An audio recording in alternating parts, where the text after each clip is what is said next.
Looks like the gang's all here! Yep, all ready. How about you two? Green and good to go? Paimon's ready! Great, let's get rolling then. Great. Well, first things first. Wait. Someone's here. We heard your footsteps. Although... You've been here for a while now. I take it you followed the Traveler, but I don't sense any ill intent in you. Come on.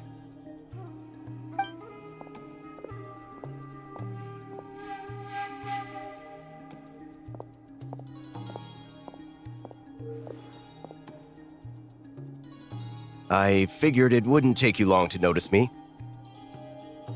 I come bearing news from my lady, the Knave. Dottore went through the motions of returning to Snezhnaya, but it was obviously a facade. However, he has not returned to the Kuvaki Experimental Design Bureau, nor has he made an appearance in Nasha Town. Well, in that case, he'll be in his lab way up north. I always wondered why he applied for his own private pad. He was planning this all along. Tell them that Sandrone and I will go on ahead. If they still intend to pursue this matter, they should meet us at the research center in the northern tip of Nodcry. Nice of Columbina's two best friends to think of us. We appreciate the heads up. Our sincere thanks to the Fatui for your aid. Lady Damselette may have left our organization, but at least some of her colleagues remain genuinely concerned for her well-being. Not to mention that the Doctor's increasingly cryptic conduct gives us great cause for alarm. We have crossed swords many times before, but it's not personal. We're just on different sides. We don't lack humanity. And so, as fellow friends of Lady Damselette, it's only right that you should be in the know about this. Arlecchino's situational awareness has saved us a lot of trouble. I'll leave the map here with you. If you do decide to head to the research center, please proceed with caution. And remember, at least while you're in Nodcry, Lady Arlecchino's subordinates are your comrades if you want them to be. This is very accommodating of you.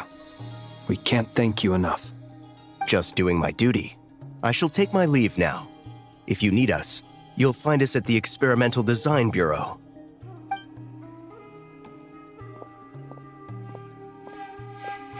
So, the Doctors left the Experimental Design Bureau and headed to some research center up north.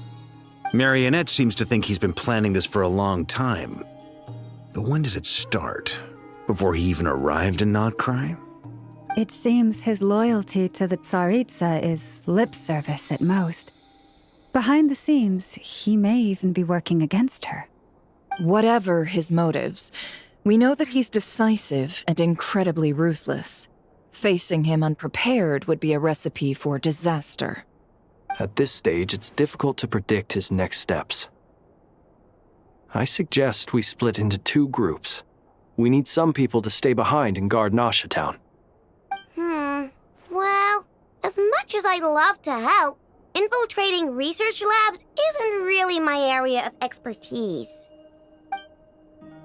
But at least take Cool Your Jet's Ducky with you. It should be some help during the battle. And as for Miss Inefa, I suppose you will stay to protect Miss Aino? Detecting operational logic. Protect Aino.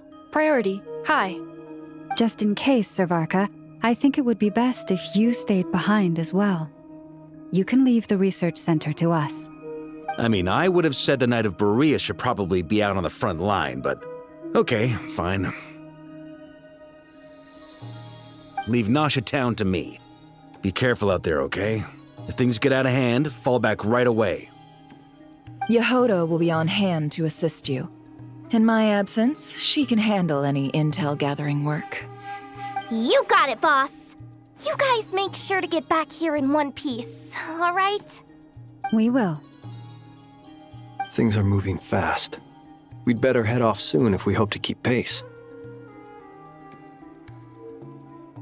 So, it's infiltrate a secret research facility, or... Yeah, all right. Paimon will help out here instead. Sounds like it's gonna be a pretty intense fight. We all have to bring our A game here. So, anything you need to wrap up before we leave?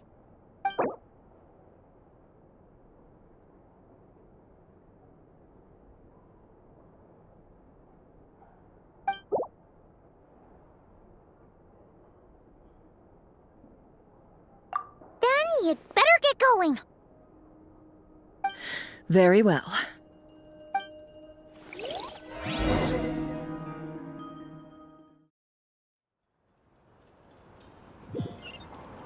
All these broken machines on the ground. Someone got here before us. Could it be Arlecchino and Sandrone?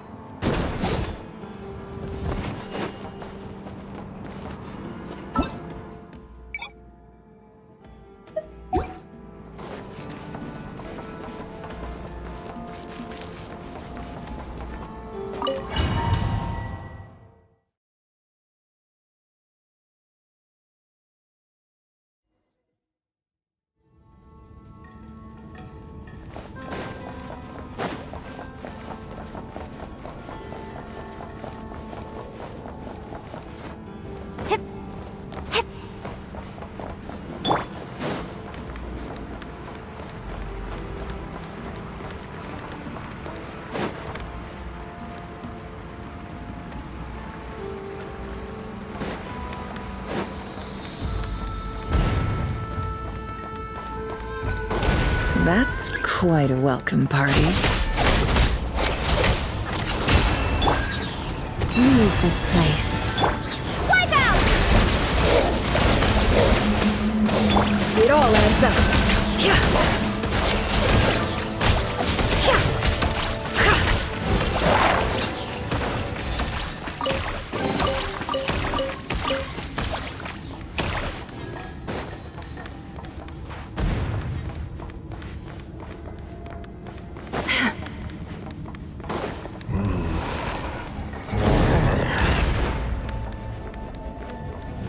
Get back!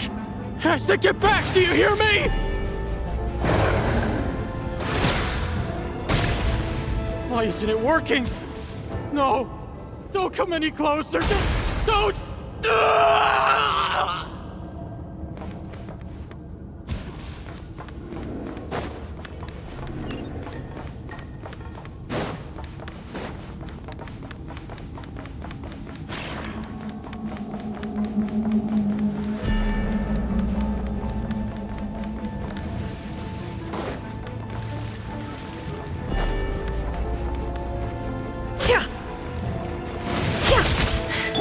By the Frostmoon of old, receive my blessing.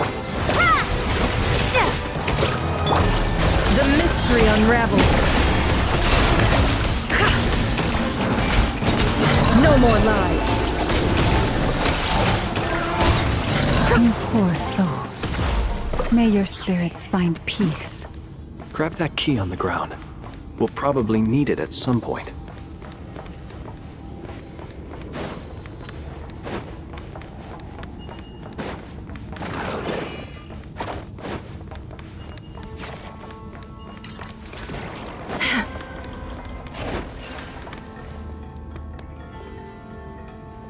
Watch out.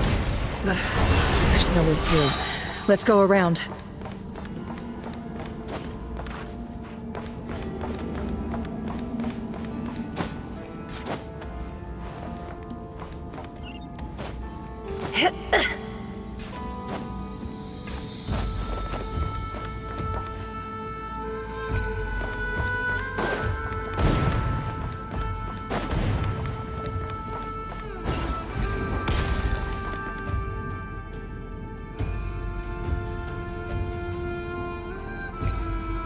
What the? Trespassers? Here? What's wrong with you people? We're looking for the doctor, and we understand he might be here. I see you're fleeing the facility. You looking to settle a score with the doctor? Good luck with that. I don't think you have many chances left. Perhaps. But you might have a chance to live if you start talking. 2 other Harbingers had the same idea as you. They're already inside. But what good is it gonna do? The doctor wouldn't do something like this unprepared. Seems to me that you're not too thrilled about being his subordinate.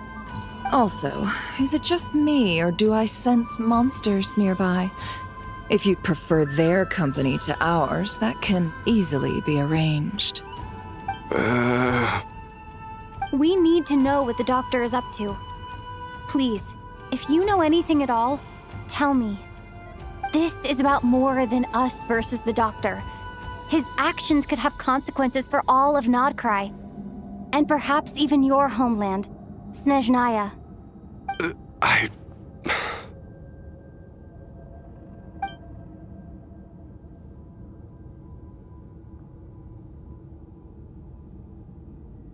He's building something. Ambitious doesn't even begin to describe it. Feels like this could be the big one. God knows how long he's been planning it. A while back, he told us he'd be returning to Snezhnaya. We weren't expecting him back so soon. This time he brought some gemstones with him, or something. 2 of them. The moon marrow spheres. He stole them from their rightful owner, Columbina. Oh, Lady Damselette? Last I heard, she left the Fatui. Before she went, she told us she'd finish what Her Majesty asked of her, and wished to focus on some personal matters. I remember thinking that leaving us might not be the best choice. I mean, I always looked up to the captain the most, and... Back when this all started, the higher-ups dispatched 3 units to Nodcry to execute their plan. They were led by the Doctor, Marionette, and the Damselette, respectively. I was a part of the Damselette's unit to begin with. She never really interacted with us much. In fact, she seemed sort of detached from everything. Not because she was distracted, just felt like she was indifferent to the world around her. Like she had no stake in anything that happened. She always seemed like she was staring off into the distance. Almost as if she didn't see anything worth living for in the present, so she had to look further afield. That's right. She always used to stare up at the sky. The Doctor used to stand nearby and watch her. Apparently they got along well at first, but somewhere along the way, she grew wary of him, started avoiding him as much as possible. After she left, everyone in our unit merged with the Doctor's. He's similarly indifferent to the world, except when it comes to the moons. He seems to have big plans for them. Right now, obtaining the 3 moons is his #1 priority. He even said if he can only get his hands on 2 of them, he'll create a 3rd one himself. How would he create an artificial moon marrow? Maybe the knowledge he gained from the Hyperborean phantoms has something to do with it. Thank you for cooperating. We appreciate the level of detail. I get the sense that you'd serve under Columbina again if you had the chance. Would that be fair? No, she's no longer a Harbinger. As a member of the Fatui, my loyalty will always belong to the Tsaritsa. I'm only telling you all this because I don't completely trust the Doctor. His actions do not align with the goals that first brought us to Nodcry. I understand. We'll do everything within our power to stop him. The Knaves unit is based at the Kuvaki Experimental Design Bureau. Maybe you can seek refuge with them. Well, now we know what's going on here. Artificial moon marrow. He's likely well on the way to completing it. Dottore's technological capabilities are far more advanced than I thought. I fear this could get ugly. Everyone, prepare yourselves.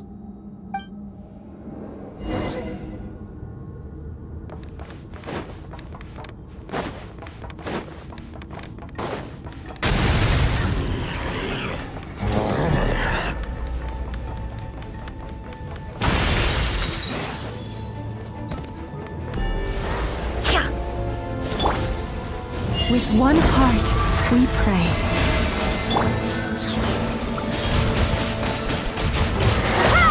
Close your eyes. Observe. Night falls. Fear the dark.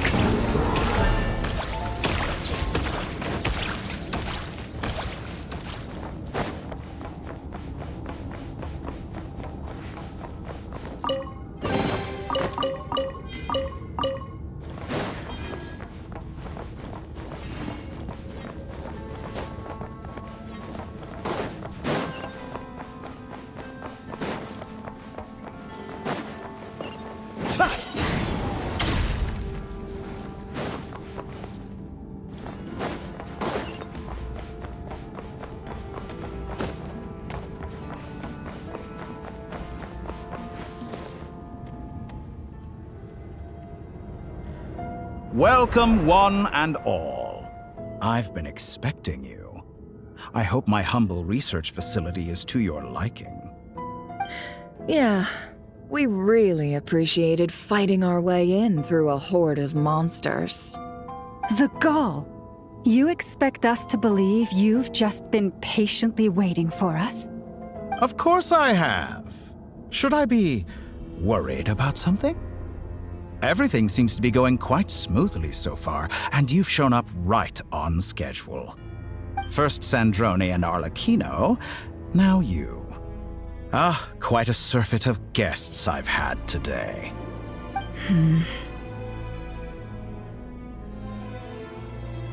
If you were looking for them, I should probably mention that Arlecchino disappeared as soon as she entered the facility. As for Sandrone, why, she stood right here only moments ago demanding answers from me at the top of her voice. Hardly out of character. She never was one for basic courtesy. But I have to admit, I was a little surprised to see her showing concern for someone besides herself. Does everyone you associate with undergo such a change in temperament? Speaking as a researcher, I have to say, it is not a change for the better. It threatens one's ability to remain objective. Well, since you ask... So you've got your hands on the moon marrow, and now you're claiming godhood. Don't you think that's a bit of a stretch, Dottore? I must protest what you are insinuating with that phrase, claiming godhood. I am not claiming anything. I am stating a fact. You're a researcher. I'm sure you appreciate the distinction between the two. Huh? Wait, you really think you're all that? You'll excuse me if I'm not being a polite little lady for you. We're colleagues. We both know what kind of person you are. By the same token, I knew you'd respond along those lines. You and I both understand that facts speak louder than words. To that end, I've had my people send you a small gift. It should go some way toward helping you understand my present position. What gift?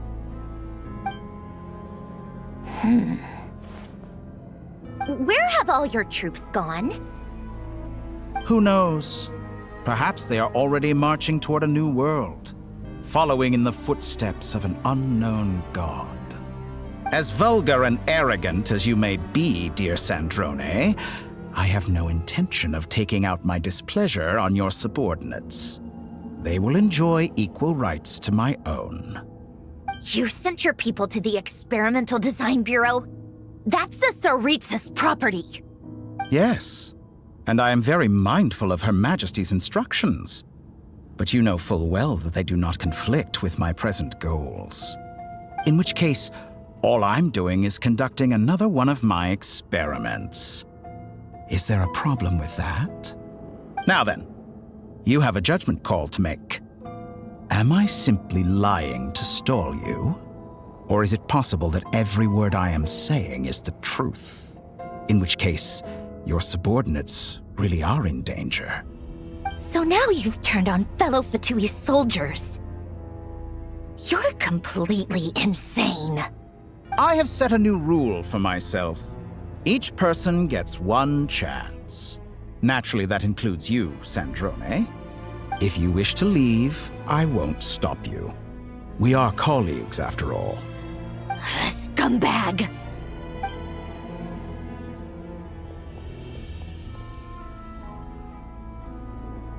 Still, I hadn't counted on Sandrone sparing any thought for the people of this world. Shame. I always found her self-centeredness to be one of her few better qualities. How can she ever hope to achieve greatness when she's so obsessed with protecting her little design bureau? It's more than a little disingenuous to speak of achieving greatness while taking hostages. Or does honor no longer mean anything to you? Honor? I have the marrow of 2 moons in my possession and will soon complete the construction of a 3rd. I will be the god of a new world. And you speak to me of honor? How charmingly naive. Those are sacred relics. You do not deserve them. In my view, many in this world do not deserve to be alive. And yet, I mercifully permit them to go on living, do I not? You'll come to regret your actions. Will I now? Let's see if you can make me.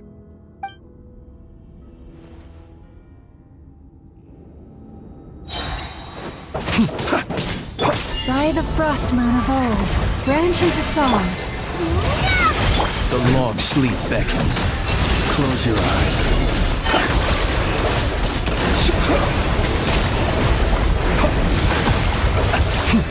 Observe. Your actions betray your fear of me. Can't hide the truth.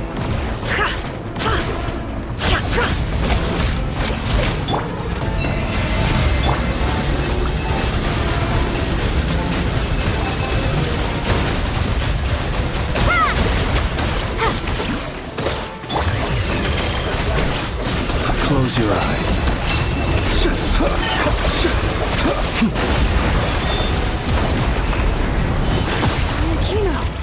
Thanks for the assistance. Arlecchino. They see you as an ally. What a farce. You're clearly here to destroy my research, not... I'd say your research is more valuable than your life. Am I wrong? Shattered like a reflection.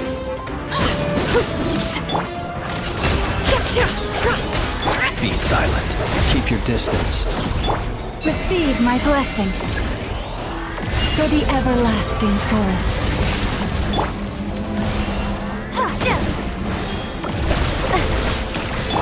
Can't hide the truth.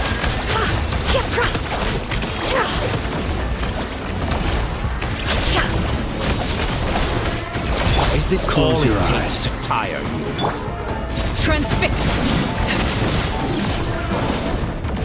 An exact practice. How's this? Everlasting as the moon! Laid bare.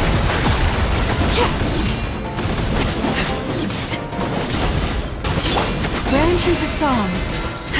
I expected within. so much more from you. It all adds up. How disappointed. Get lost. I expected By so the much frost more moon of from old, you. You poor lost lamb. Target acquired. The night cometh. Observe. Close your eyes. Satori is too powerful with the artificial moon marrow in his arsenal. Fighting him is futile. Quickly!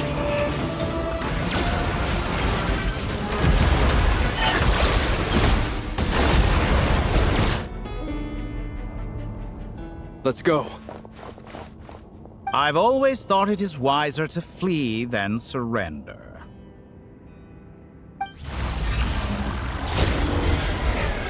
Watch out! What the? Forget about me! You should... Where's the traveler?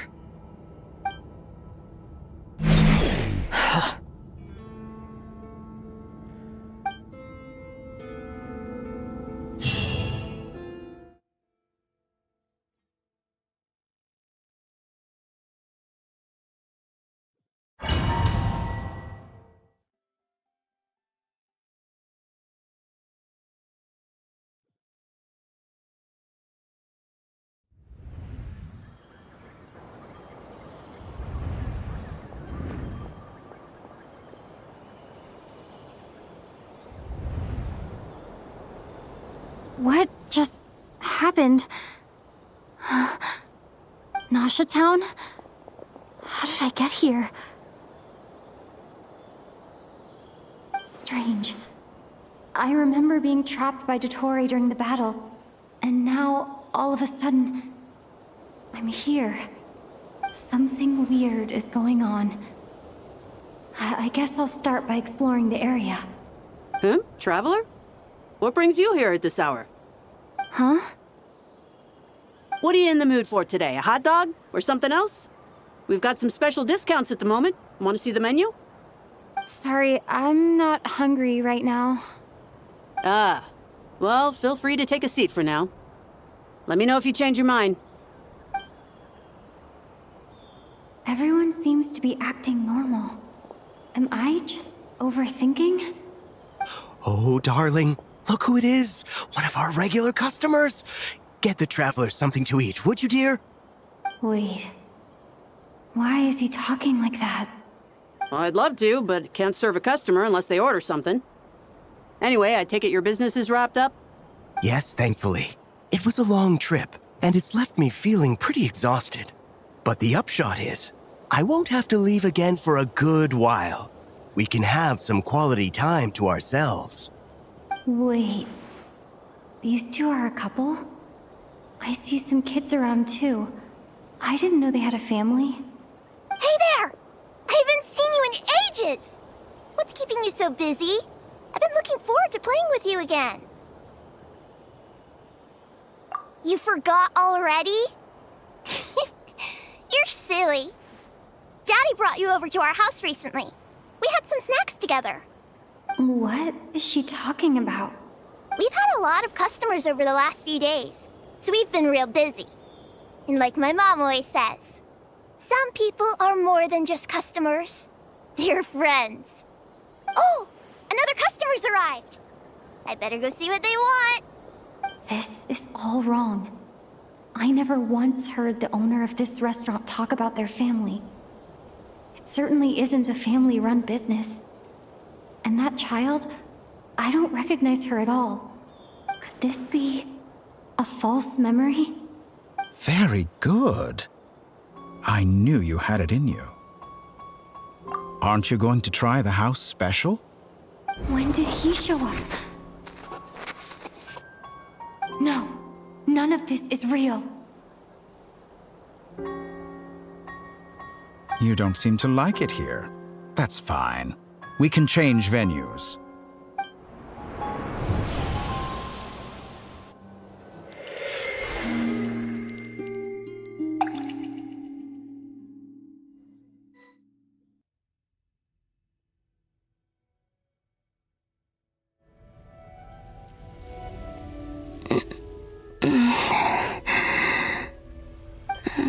I'm still alive. Where is this place? It took all my strength to open the moon gate, and then I leapt into it. So this is the moon's reflection? The mysterious realm beyond the gate?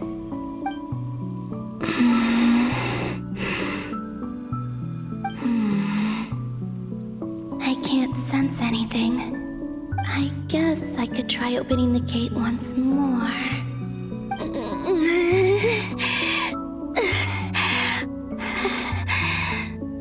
No response. Maybe this space can't be opened from inside. If this was the space that killed both Revier and his lover, then why am I unscathed? Or... no. I'm not unscathed. Even the air here feels frozen in place. There is nothing here with which I can restore my power. I should conserve my strength and proceed with caution.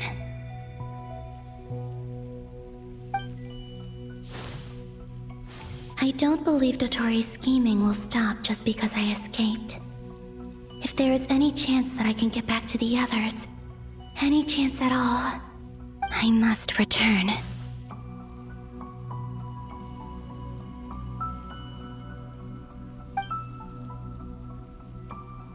Emptiness, silence.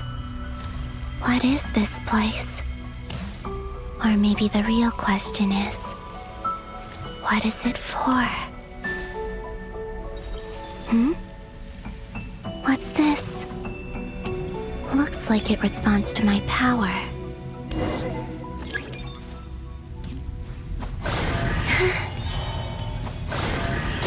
Golden. Like Kuvaki. Is it some sort of guide? And why does it feel so familiar? I might as well follow it.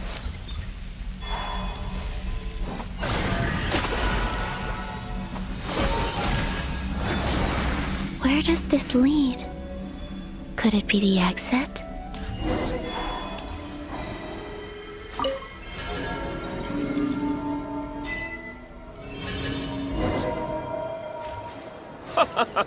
Welcome home, Moon Goddess. Is this Nasha Town? But isn't Moon Prayer Night over already?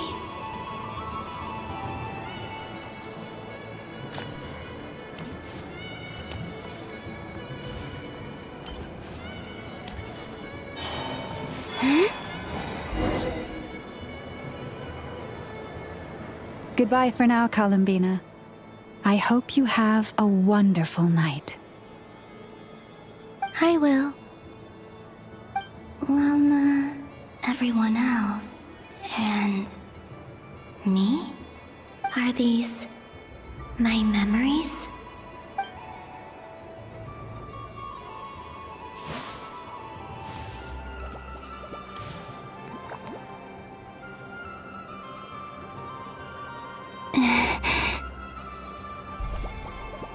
I can't touch them. It's as if we're separated by some impenetrable power.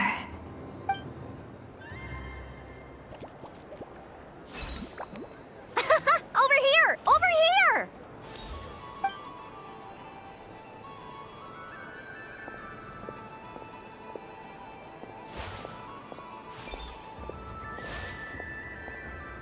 But the people in these memories pass right through me. Just like when I disappeared. If only I had known what would come to pass after that.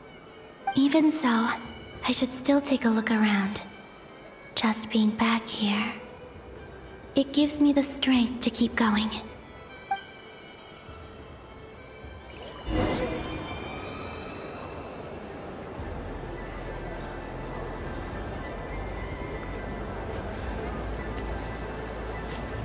Welcome home, Moon Goddess. Oh, you're the genuine article. Alice was right. This Moon Prayer Night was worth watching after all.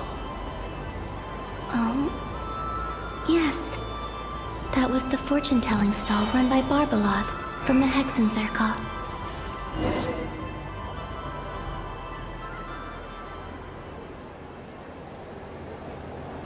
Please, draw the first lunar arcana. This represents destiny and is the foundation for the divination as a whole.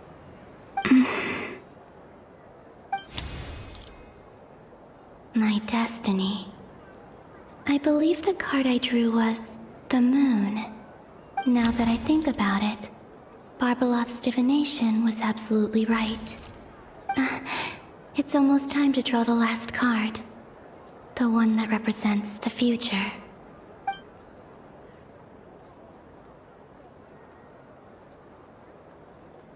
That was the card that popped out on its own.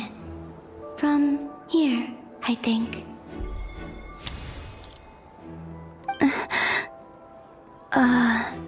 Kuvaki Pulse? What? Fascinating. I've never encountered this before in my role as a diviner. What's going on? Did that card leave the deck? Because of my influence? All I did was try to touch it, and then... Maybe this memory space is not untouchable after all. Are there weak points in the barrier? Or... is it possible that there's more to this space than my memories alone? This card is death. I need to get to the bottom of this. I'll try touching something else.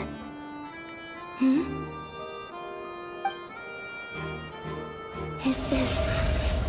the wind? No, it's gravity. It's pulling me outwards. No, Traveler!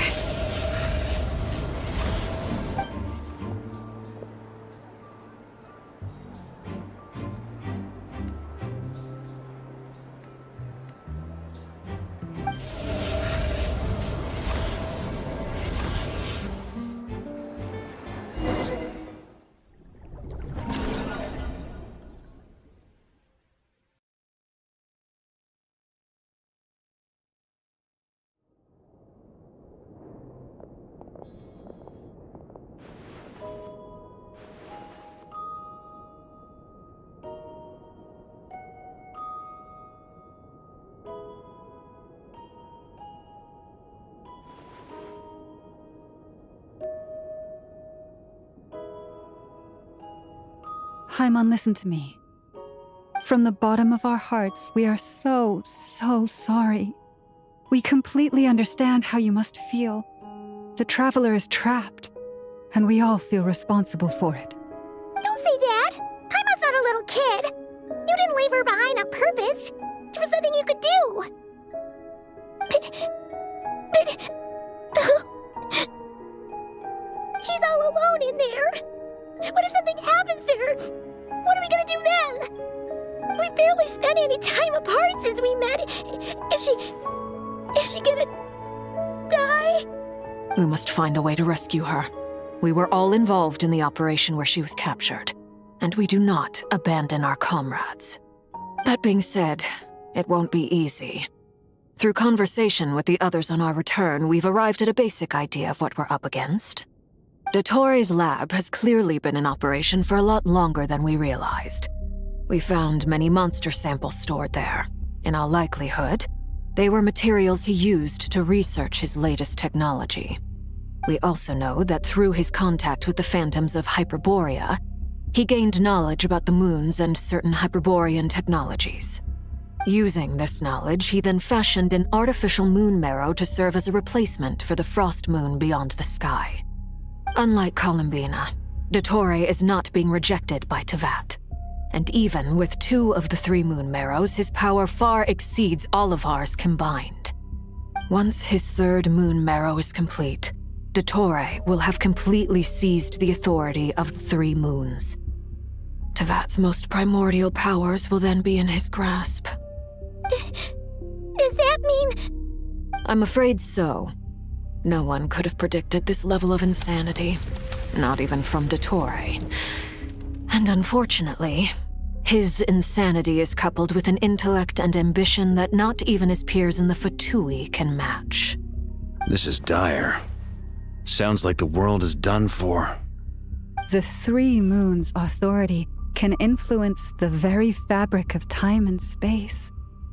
I dare not imagine what a monster like him would do with that kind of power. The trouble's already begun, I'm afraid. On our way back, we discovered that part of Nodcry is being enveloped by an unknown energy. We cannot ascertain what is happening inside. I'm convinced this is Dottore's doing. Not that there's any way to prove it. The issue is, we have no idea what his intentions are. The only thing more frustrating than facing down evil is knowing that it will surely come, but not knowing when. The Doctor is guilty of numerous crimes in Mondstadt as well. One of our knights, well, former knights, his father was murdered by Dottore. His ideology and methodology are a danger to everything in his path, from individuals to entire nations. He does not feel guilt, even when he acts against his own people. He doesn't see them as his own people, that's why. People like him see everyone else as beneath them. Right. He views other people only in terms of how they can benefit him. That's the basis of all his social connections. Granted, he's hardly the only harbinger to pursue their own interests. We all do. And Her Majesty is gracious enough to permit it. Still, her mercy has its limits. Dottore's actions have gone beyond even what the Fatui could have imagined. Usurping divine authority to become a god. For a servant of the Tsaritsa, that goes beyond being disloyal. It's treason of the highest order. We can't expect him to heed the Tsaritsa's will once he gains the 3 moons' authority. Even we harbingers consider him the most self-interested among us. Poor Traveler. Of all the people to get caught by... We have to go save her! Right now! Please! We gotta find a way! Paimon, I promise you, we are with you all the way. I get how you feel. I do. But it's gonna take more than strong emotions to take down an enemy like Dottore. What we need now is more information. Right. We can't even guarantee he's still at his research center. Before we can think about mounting a rescue operation, we need to confirm the Traveler's location. I'll find a way. Paimon knows, but... She's so scared. If anything happens to the Traveler, she might be the strongest person Paimon knows, but she's still human. She feels pain and bleeds just like anyone else. Then think things through before you stick your neck out. Unless you want to lose your head. Sandrone. Miss Sandrone, you're okay? Put the stuff over there, and be gentle with it. Am I okay? As you can see, I've had to move my whole livelihood out of the Experimental Design Bureau. It's been swallowed up by Dottoro's energy field. If I'd left it any longer, I probably would have gotten stuck there. Ugh, Dottore always goes a little loco when he finds a shiny new toy. Not that he'd ever admit that. But this time, he's gone full psycho.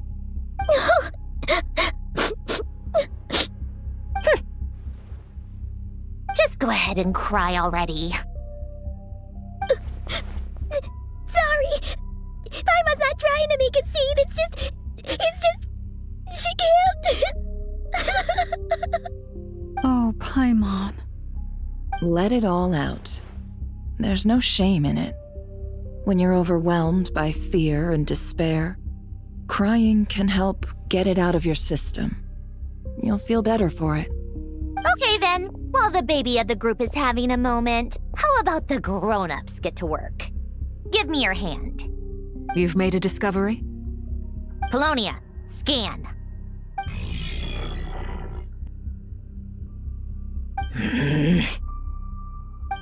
You, hand, now. Oh, I thought you'd never ask, my lady.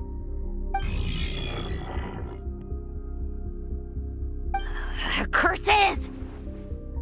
You're next, then you.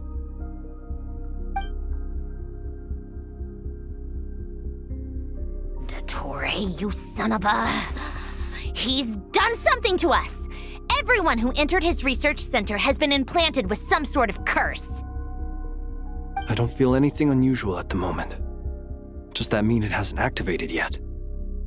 Is there a way to figure out its purpose and what might trigger it? My best guess is Dottore created it using the Moon Goddess's powers. 1 second, analyzing. Ugh! That friggin' maniac! So, what twisted game is he playing this time? The moment I analyzed the energy composition, some encrypted text appeared in my mind's eye. And when I deciphered it according to the Fatui standard encryption protocol, I got the following message. Feel free to run, or you will perish in nod cry. He's mocking us. Yep, he loves to toy with people. Only in this case, there might be more to it. But I didn't detect any murderous intent or malice either in the message or the curse's energy. As if this is him at his least malicious. Or perhaps all people are cowards in his eyes. Maybe he thinks the threat alone will be effective. What a despicable person. And he has the Traveler in his grasp. If I may, as unhinged as Dottore may be, he has always exercised great patience with the objects of his interest. I remember a comment he made when we first arrived in Nodcry. He said, "This world is, on the whole, an exceedingly dull place. But at least there are a few intriguing features, such as the gods, or the Traveler. Presumably, they interest him because they're unknown quantities. He wants to understand as much as he can about them." Agreed. The Traveler is Tevat's fourth descender. All Harbingers are aware of this. Since Dottore took such pains to capture the Traveler, he is unlikely to kill her right away. Okay, but we still have to do that rescue operation. Of course. I also think we need to read between the lines with Dottore's message.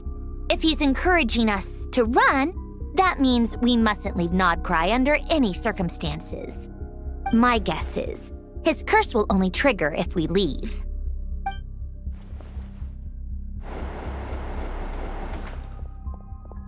We've discovered multiple energy fields. Albedo is still attempting to analyze their structure, He told me to report back first. Each field is slowly growing, swallowing up more of the surrounding area in the process, and the pace of their expansion has increased since we first examined them. He's probably trying to swallow Nodcry whole. His nefarious ambition knows no bounds.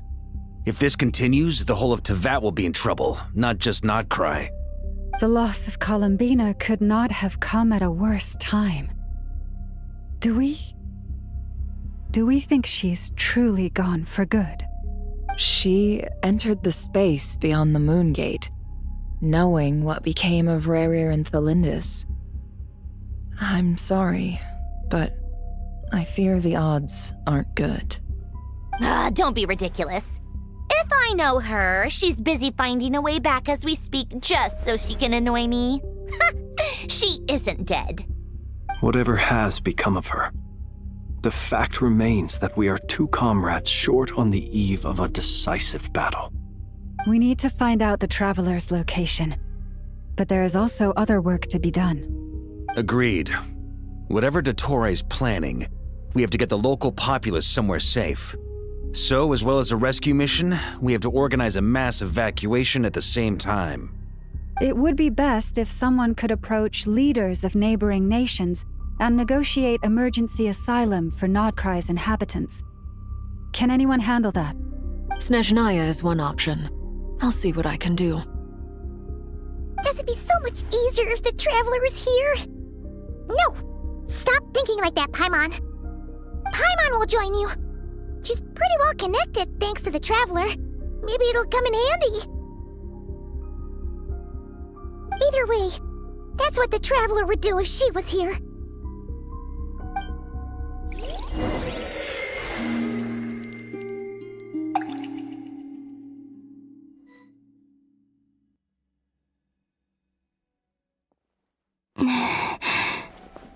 Back here again. That gravitational force that pulled me back. Is this where it came from? When I saw that memory of Moon Prayer Night, I think I influenced reality. Was it just a coincidence?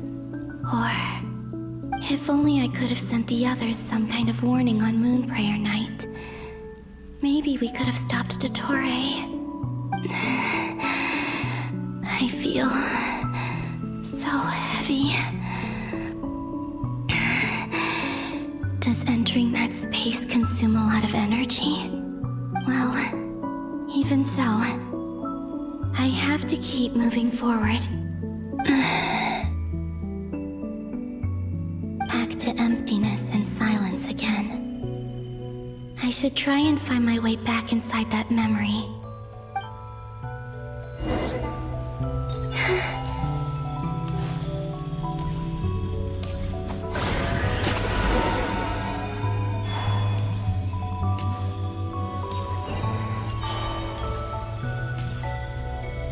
Entrance from last time isn't showing up. What am I missing? Looks like I need to gather these scattered fragments.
It worked. Hopefully I can stay inside for a bit longer this time.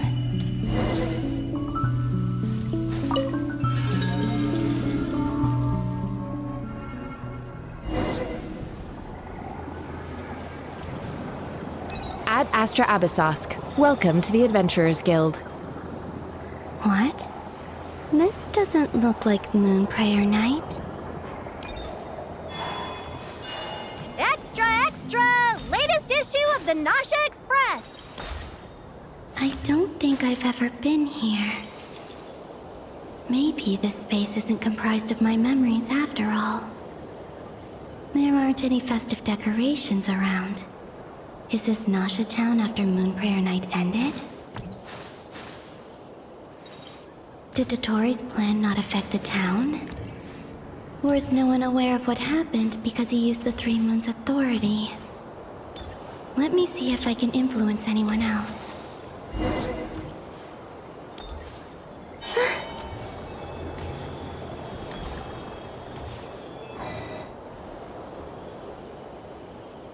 So, what do we do next? Wait, that voice. Paimon?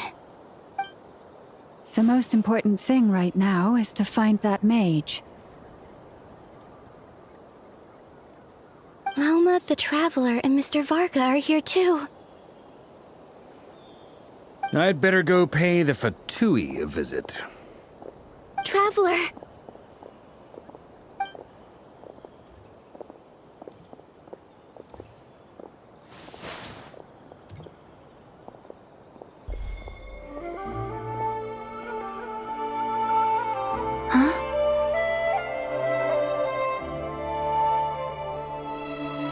Columbina? I made contact. It's me, Columbina. Huh?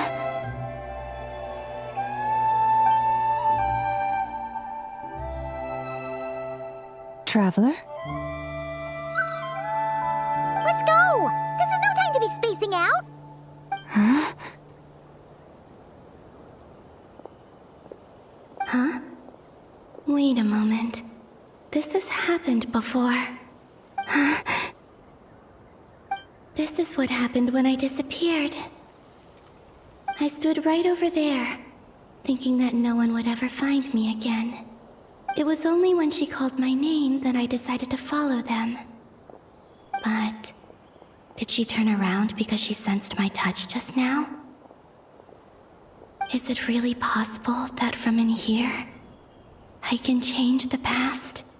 If I keep following them, maybe... Huh?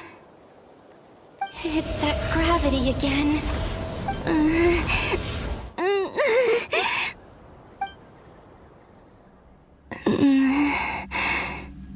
Every time I influence reality within that space, this force intervenes and pulls me back.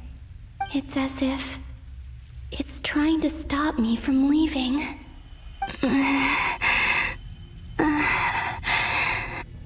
I'm getting weaker and weaker.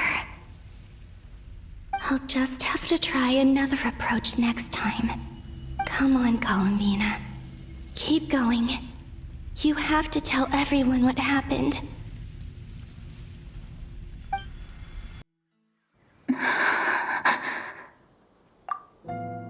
Suddenly, I've been plunged into darkness, alone. It feels strange, as if something has grabbed hold of me. Is Dottore now powerful enough to interfere with space itself? Look at you, standing so still in total silence. I almost didn't recognize you. Hello there, traveler.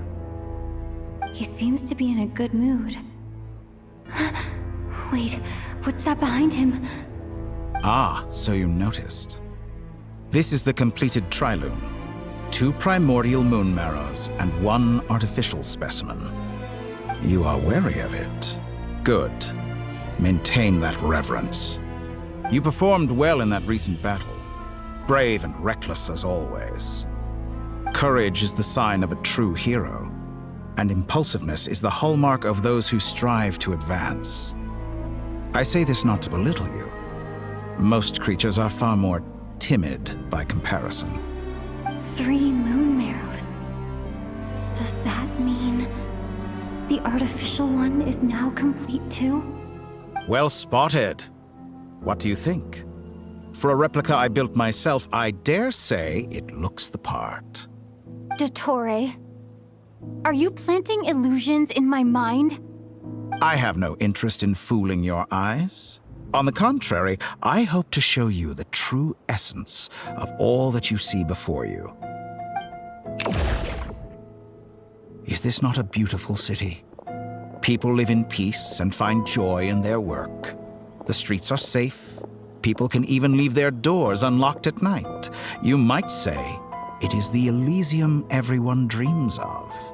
All available data indicates your values and worldview conform with the mainstream. This kind of society should be quite to your taste. False beauty is deceitful. Lies are to no one's taste. I wonder, is it your moral standards that are too high? Or your expectations of reality? Answer me this. If someone existed in a sweet dream from the moment they were born, a dream in which they never once felt pain, which do you think they would consider superior? The dream. That's pure sophistry. It has nothing to do with your actions. As I suspected. You have yet to understand all of this for what it really is. What do you want from me? You sound impatient. Do you think the only reason I'm keeping you is because I want something from you? If it's not, then why haven't you killed me yet? No one can stop you if you're as powerful as a god. I'm delighted you recognize that fact. I believe we last squared off in Sumeru.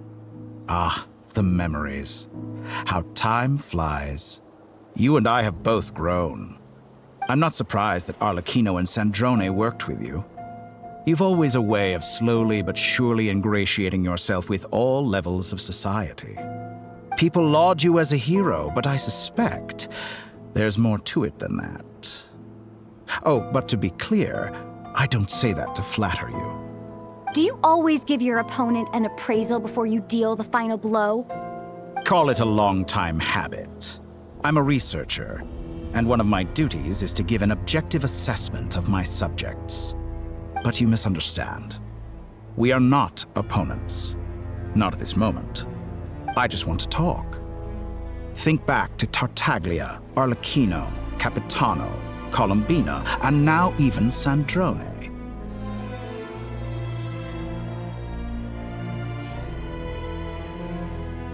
You've worked with each of them in the past. I believe you can work with me as well. What makes you so sure? Well, why not? Should the good associate only with the good and the bad befriend only the bad? I like to think we could have a more mature relationship than that. Surely you don't think all your relationships are grounded in friendship or shared ideals. People come together because it benefits them to do so. If you think of the people you admire, you must surely admit that they have provided some benefit to you. Morality, ambition, dreams. People have plenty of words to embellish the nature of their relationships. But once you break free from those ethical frameworks, you will see that the only thing connecting the two of you is mutual benefit. And that is what I'd like to talk to you about. We're finally getting into it. He's probably been planning to kidnap me for a long time now. But for what exactly? He has the authority of all 3 moons. I won't be able to gain the upper hand in a fight. Best if I pretend that I'm willing to negotiate for now. You say you're a god, but you also speak of mutual benefit. What could a god want that the 3 moons cannot provide?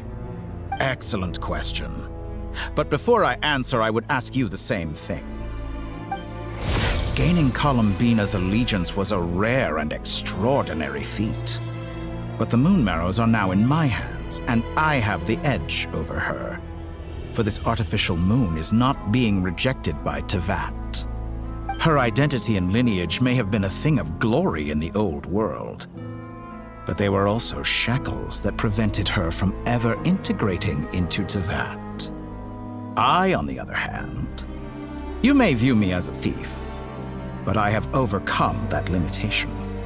So what is it that the Three Moons cannot grant you? What stops you from negotiating with me to get what you want? I don't make deals with lying psychopaths. That's quite an accusation. Are you expecting me to get angry with you? Well, this is one aspect in which my personal growth has served me well. In the past, my less mature self might have been disappointed, perhaps even angry, over a small setback like this. Like when you and Lesser Lord Kusanali joined forces to oppose me, for example.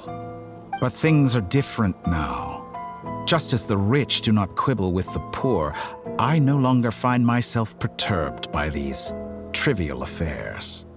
Human relationships end with conflicts of emotions and interests. But relations between humans and gods are different. And ours is even more unique. I have ascended to the highest heights and laid claim to unprecedented horizons. And you were no ordinary person to begin with.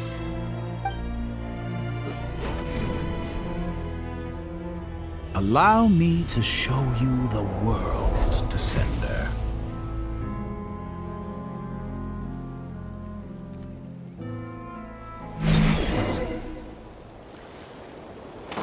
To stand, walk, jump, sit, and lie down.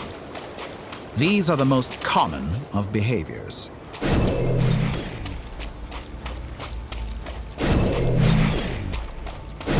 Have you ever wondered why we were born following such laws? Who stipulated that we could not fly instead of walk?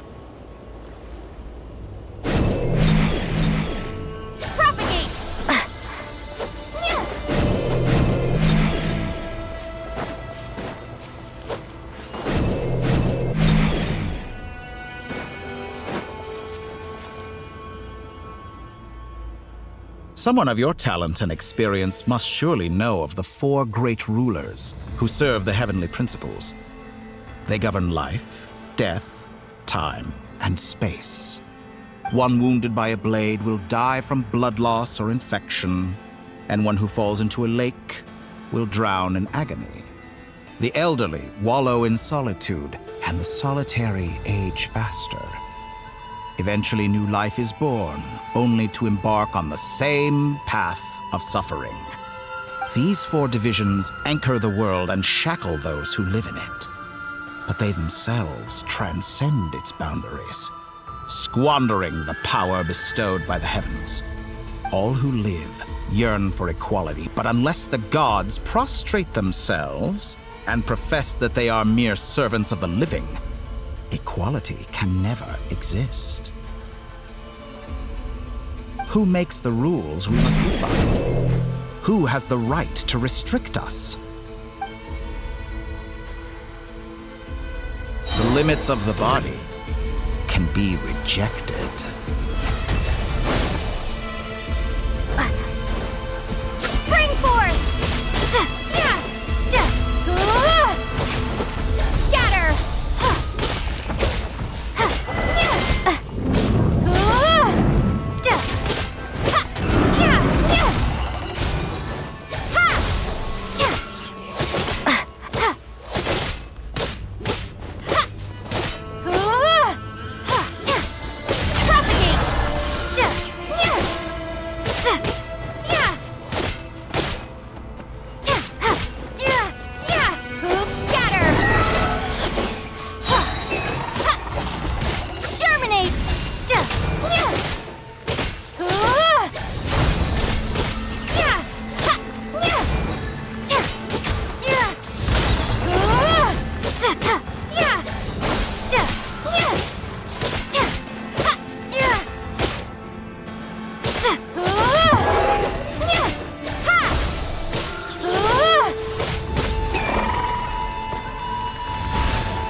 How does it feel to be among those with absolute power? conceive the extent to which your flesh hinders your mind and spirit. Only by discarding our useless, primitive eyes can we perceive a new world. How narrow-minded we all were in the past.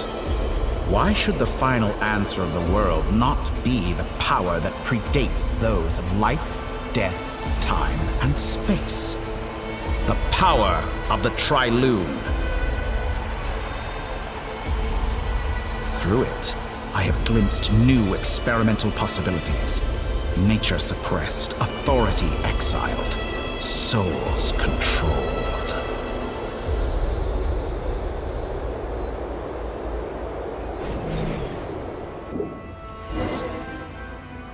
You know, I heard recently that a group of critics reviewed countless stories and drew an interesting conclusion. They found that it is more often than not the villains who strive tirelessly to push the boundaries of progress. In fact, long before this, someone voiced a similar idea in an academia editorial. I felt a great affinity with this perspective. I have never been afraid to step up and play the role of the villain. Fanatics are trampled down for their transgressions, and those who transcend are rebuked for their audacity. And so, the majority of creatures are too timid to follow my lead. But all sacrifices made during my experiments have been worthwhile, as you can now see. I can offer you something new, something unique, precisely because I am a villain. Think about it. We are eternally bound through mutual interest. Can you truly say you would never turn to malice if it could give you the life you dream of? After all, what value do perfection and purity really have?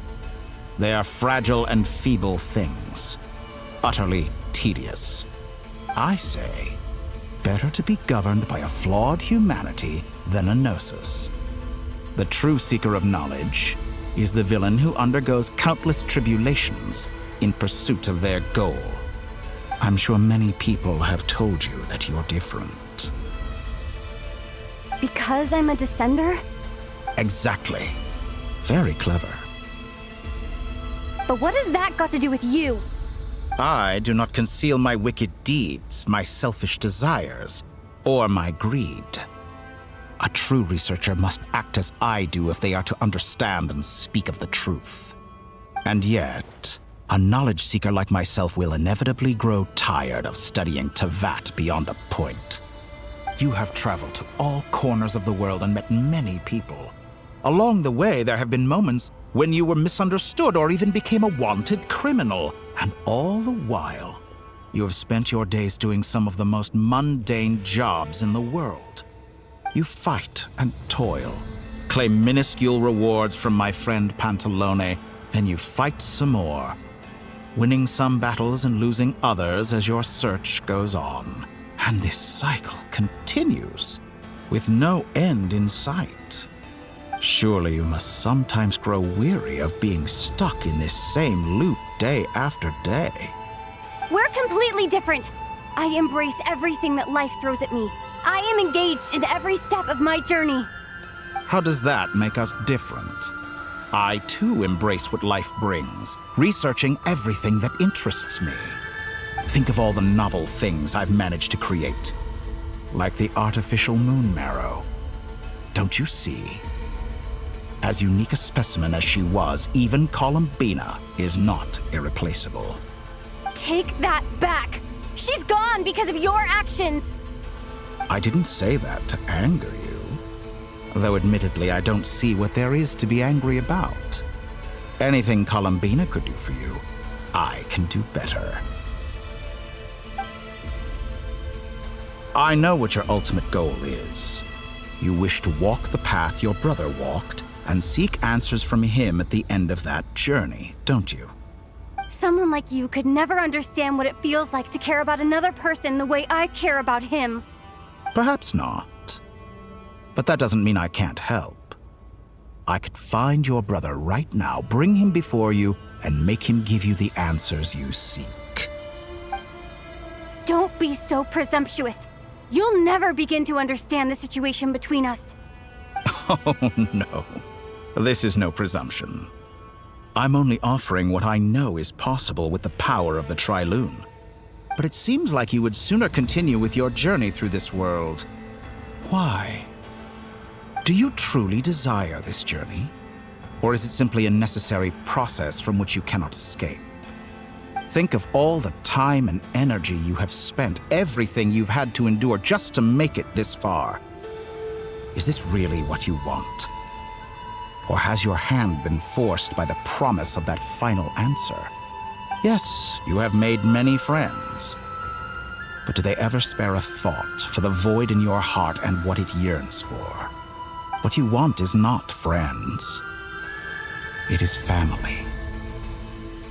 But do they know this? I, on the other hand, am far more considerate. Join my experiment, and in return, I will bring your meaningless journey and all its struggles to an end. This is a malicious attempt to manipulate me. But at the same time, he's stating some very human truths. Of course, he's right about my predicament. How can I deny it? I have faced ungrateful strangers, never-ending troubles, an endless quest for answers. I want to see him. After everything I've been through, words can't describe how much I miss him, how much I want to be reunited with him. Wherever you are right now, do you miss me too?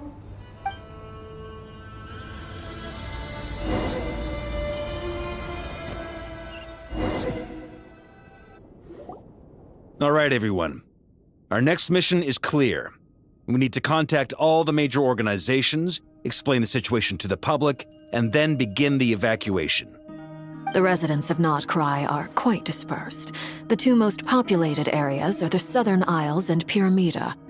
Miss Lauma, I will leave Hisi Island and Nasha Town in your hands. I will liaise with the Fatui and Pyramida. Agreed. We will reach out to Natlan and Snezhnaya. Anyone found north of the Experimental Design Bureau should follow the Fatui to Snezhnaya. As for those dwelling south of that line, I will ask the Voynich Guild to help persuade them to leave. Then I, Mr. Varka, and the Frostmoon Scions will escort them to Natlan. The Voynich Guild has dealings with the Curatorium of Secrets. I will send them a letter vouching for your credibility. Yehoda, you should help Lauma. This is too big of a task for one person. My wish has come true. You're willingly lending me your most capable employee for the day. Well, good for you if all this only takes a day. Of course, if it takes any longer, I'll be charging a fee. Boss, wait! Don't I get a say in this? Oh, I'm sorry. Something to add, Yehoda? Well, no one's more important to me than you, boss. And remember how Lauma healed your eyes after that big battle? I think that's worth at least 2 or 3 days' work for the Frostmoon Scions. Are you completely incapable of acting in your own self-interest? Or do you simply devalue your own labor? Are you sure you don't want to come with us? Who will see to our other work if we're all busy evacuating residents? Sandrone insists that Columbina is still alive, and we have a traveler to rescue. There's much to be done. But boss, I'm just worried that... Well, Nefer, I'll link up with you once my tasks are complete. What makes you think I'd need you to do that? I'll need it. And considering the way you approach certain matters, I think you'll be better off with me present. That's quite enough. Just focus on your work first. I bet we're in for an uphill battle here. But we can help out too. Inefa and I are gonna help Nasha Town's residents carry their stuff. Loading schedule. Store essential local research data and technology samples, then escort the people to Natlan. Understood. I will execute this to the best of my abilities. Great stuff. Thank you, ladies. I've contacted the Lightkeepers. A colleague of mine will join us shortly. I will persuade them to conduct a thorough search of the region to ensure that no civilians get left behind. As for me, I guess I'll be making an early return to Sumeru. I think it's important that someone informs the Dendro Archon of what's going on in Notcry. Roger that. Someone should inform Mondstadt, too. Mr. Duran, can I trust you to handle that? I think you fly faster than any of us can run. As an added incentive, get there fast enough and I'll see about getting your gliding exam waived. Really? Ha! Mission accepted, sir. I intend to stay behind and help Miss Sandrone with her research. She has some alchemy-related questions that she'd like me to explore. She recognizes your expertise, then. I wish you a fruitful collaboration. Thank you. In truth, I was surprised to hear her express an interest in subject matter outside of machines. I believe she has been investigating some Fontanian technology recently. She made a point of bringing the relevant materials with her when she left the Experimental Design Bureau. She's sorting through everything in her room as we speak. I should mention that we have one other friend who isn't present. He hasn't made his position in all of this clear. But if we know anything about him, he's likely investigating on his own. Paimon's been very quiet today. But I know how close she and the Traveler are with the Natlanese. She should come with us to the border. Okay. Paimon will do her best. Make sure to heed Sandrone's warning. Many of us have been cursed by Dottore. As such, under no circumstances should anyone cross national borders. Remain within Notcry. That aside, personally I have faith in Columbina. Things look grim, sure, but who knows how it'll play out. Same goes for rescuing the Traveler. Both of them are important allies and friends. We'll be counting on you to gather intel on them, Miss Nefer. Ah, wonderful. You're all here. That voice again! Nicole? Whoa, that was loud! And it came out of nowhere. So mysterious. Sorry, this is the only way I can speak to you all right now. Please accept my apology. Anyway, time is short. I'll cut to the chase. We're still facing quite a catastrophe here at the world's borders. Alice has roped in every Hexencircle member she can get a hold of. Except for me. She told me I had to come and help you all out as a matter of urgency. I quote, "You love talking, don't you? Well, now it's finally your time to shine. Take these. Make sure the whole party gets one each. You'll be in charge of making sure everyone stays connected." Huh? Is this a Dodo communication device? Scanning. Unknown device. Analyzing. Unknown device. Conclusion. Cute. Affirmative. It is cute and good. I believe that I quite like it. This is no ordinary Dodo communication device. It's my very own special modified version, specifically... sorry. I almost went off on another tangent there. Anyway, help yourselves.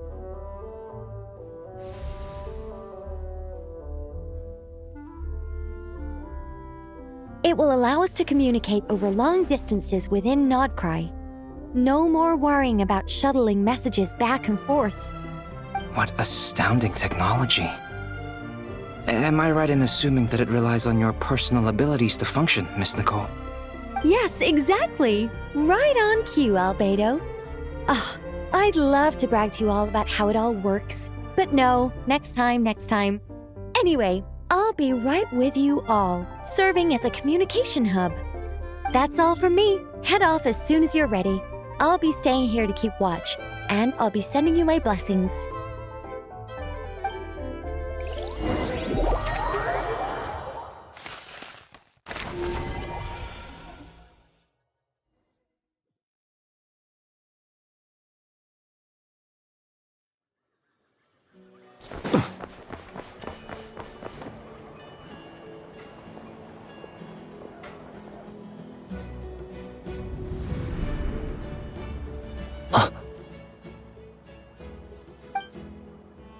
Sir Flint, perfect timing. I just arrived myself. You are most considerate, Master Ilua. But in fact, I know you have been sitting here for quite some time. If you saw me, why didn't you say something? I was curious to see how long you could sit still for. Also, shouldn't you have managed to sense me approaching? That would be a first. You always seem to appear out of thin air without making a peep. Also, how many times do I have to tell you not to address me as master? I don't qualify. I beg to differ. Why should a young man so well versed in social graces as yourself not be worthy of that title? Please, Lord Flint's. Sir Flint's. I'm begging you, don't flatter me into complacency like you do with everyone else. You understand me better than most. My newest acquaintances tell me I love complimenting others. What do you think? I think they don't understand why you do it. You just love puffing people up till they're a big, happy ball of hot air that floats away into the sky. In all sincerity, I can only hope that they bring good tidings when they come back down to Earth. Is the situation that bad? We just held a strategy meeting. Let me fill you in.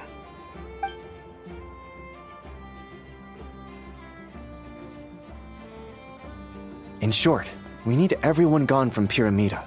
We also need a team of Lightkeepers to scour the more remote regions of Nodcry for civilians to evacuate. I only hope we have enough personnel. We do. Old Man Nikita will definitely help, and we can recall anyone out on patrol to focus on this instead. Good.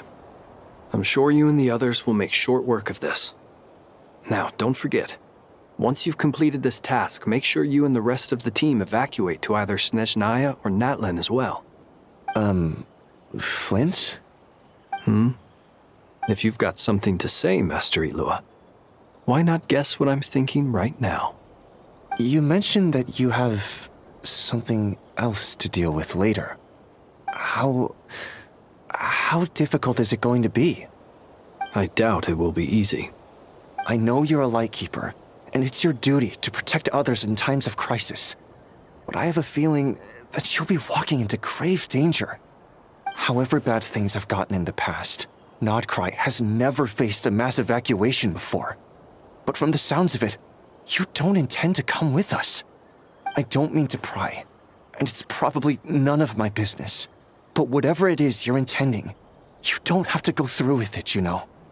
I've been afflicted with some sort of curse, and I'm told it may well trigger if I set foot outside of Nodcry. As such, I cannot leave. I have to act, if for no other reason than to fight this curse. What? No. Why? Why would anyone want to curse you?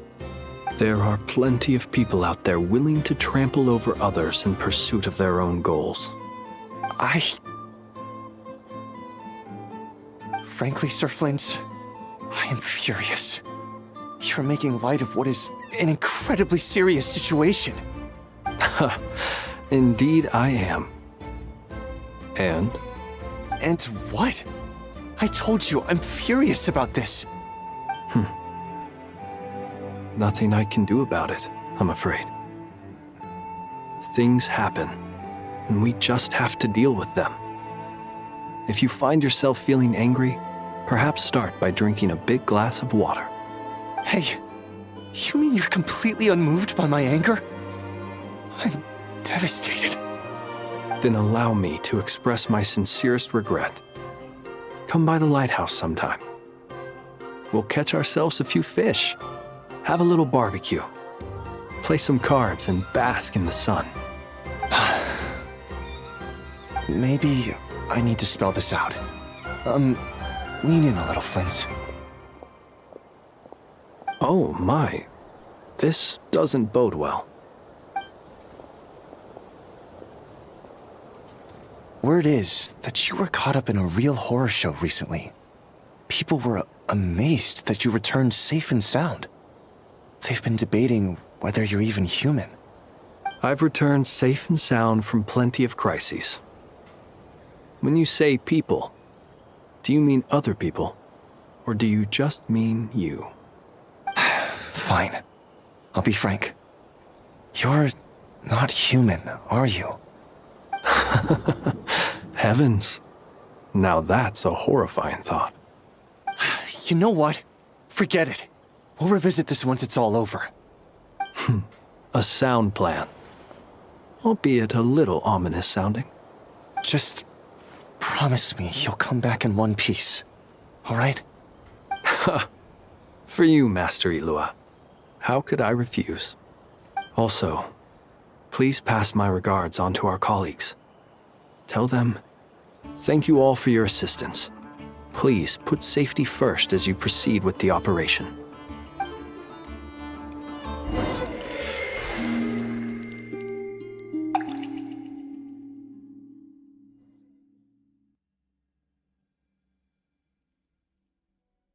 I have to keep searching for a path toward reality.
Two times I tried to influence reality in this space.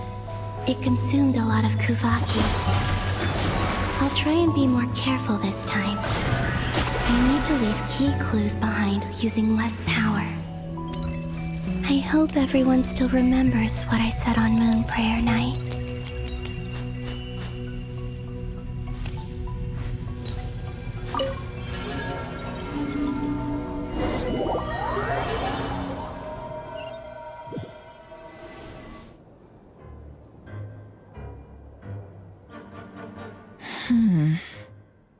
Nothing here either.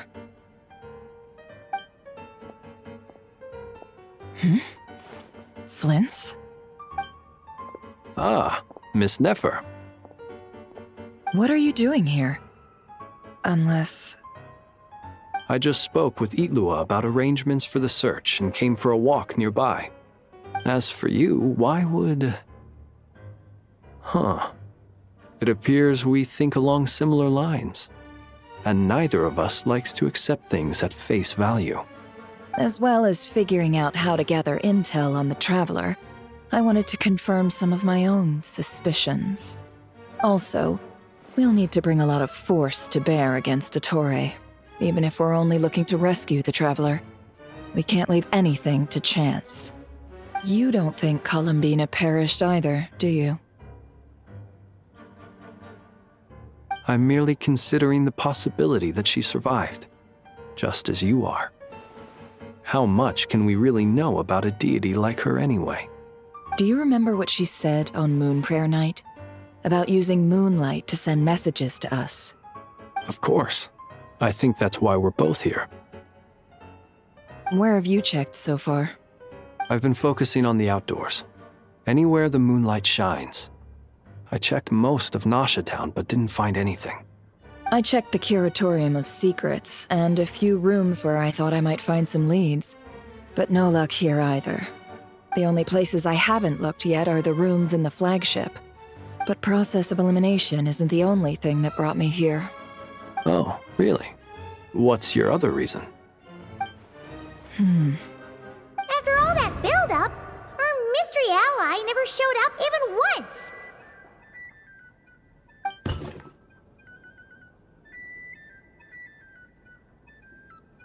Huh? Am I imagining things?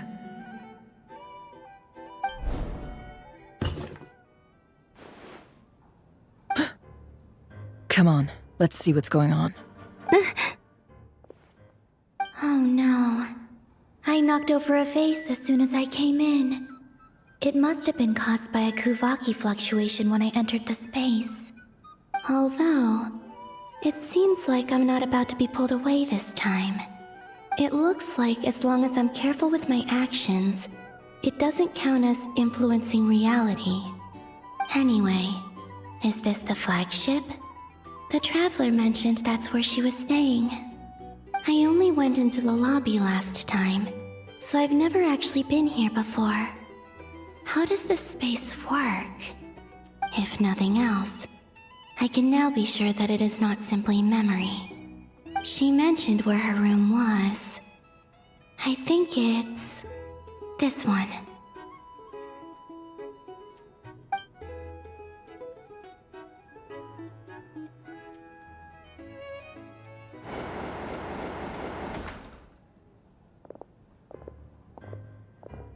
The door is closed. But if this is anything like when I disappeared, then maybe...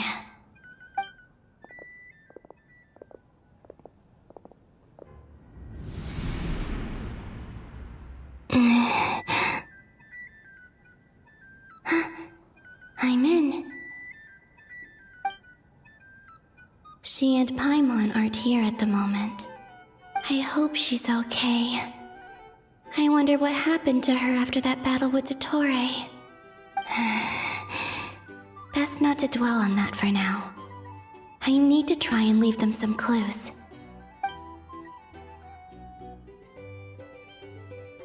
Please, Traveler. I really hope you find this.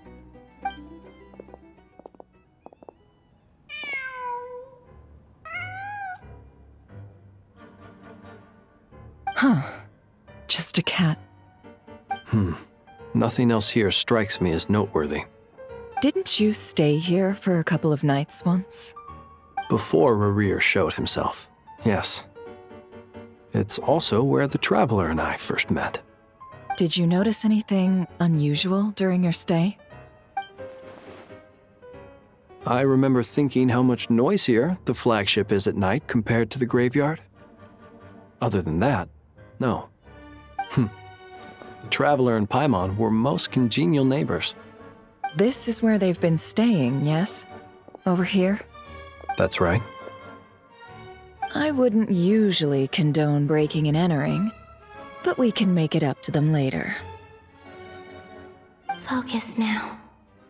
I have to write a message on the wall using Kuvaki, just like I said on Moon Prayer Night. Simply open your windows on nights when the moon shines bright, and the moonlight will naturally flow towards the words I have written. Here goes. I'll need to carefully control my strength.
There's a noise outside the door. Is she back?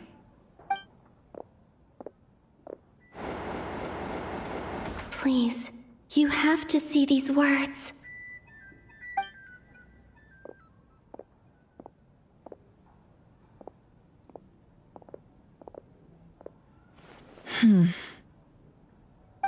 Well, do you sense anything? Unfortunately, no. And this place was our last chance. Not necessarily. We've only looked in Nasha Town so far. Miss Columbina said she would leave messages at her friends' dwellings. It's still worth checking where Miss Lauma lives and where I live. Let's try and make some time to look into those then. Wait. What are you waiting for? Oh, Paimon might have overeaten slightly. What's that look for? This is a victory feast. It's normal to eat a little more than usual. The Traveler in Paimon. It's really you. But why are they talking about a victory feast? Huh. You worried Paimon sick while you were out there fighting Rare. So this is your chance to make it up to her, alright? Wait. So this is the night after the battle against Rare. How did I end up here? That's quite a long time ago now. Wait. Time. That's it. Every time I've entered reality within this space, it's been at an earlier point in time. Every one of those points has been before I fell into the moon's reflection. And everything I've done to affect reality really did happen in the past. Does this mean that within the moon's reflection, time flows backwards? Starting from the moment I fell in? Not long till Moon Prayer Night now. It's gonna be even livelier than tonight. Although, it's gonna be sad saying goodbye to the damselette. She seems like a really nice person. Paimon. No, I can't. Even if I make contact, they probably won't understand what's going on. And in any case, I'll likely get pulled away again if I do. Instead, I have to find a way to get them to notice what I've written using the moonlight. Wait, even I hadn't thought of doing that before Moon Prayer Night. They'd never conceive of that possibility. Is there truly no other way? Don't lose heart. We'll find a way somehow. Huh? Oh, you say that, but the Frost Moon is beyond the fall sky. If we wanted to go visit her, how would we make it through to the other side? We might not have all the answers now, but I'm sure we'll find a way one day. Huh. Guess someone's gotta be the optimist. The present. The future. That's right. There are still things I can do. What's your plan? Flint's, when you were staying next door, did you ever open the window? No. The rooms here are dark and damp, and there's such a buildup of dust on the windows that the moonlight can't even get in. I didn't think it was worth the trouble. The moonlight? I think I see where you're going. One moment. I'll see if the owner is available. Don't bother. Time is of the essence.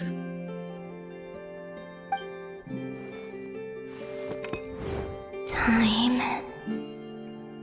Even if no one sees what I've written at this moment, maybe someone will remember what I said after Moon Prayer Night. I need to write down as much information as I can. And maybe one day...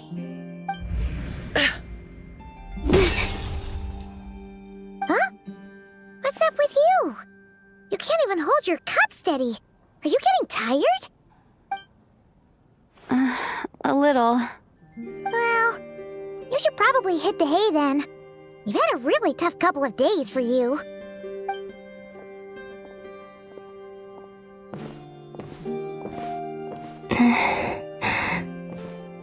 You truly have. You helped defeat Rare, helped me reclaim my name, and you helped the others organize Moon Prayer Night. Wherever you are right now, I'm sure you're still fighting against the injustices of fate. This is all I can leave for them. How I wish I could stay here, but It's time for me to go. I hope to see you again in the next time, and if the opportunity presents itself. I will surely return to your side. Huh. Columbina.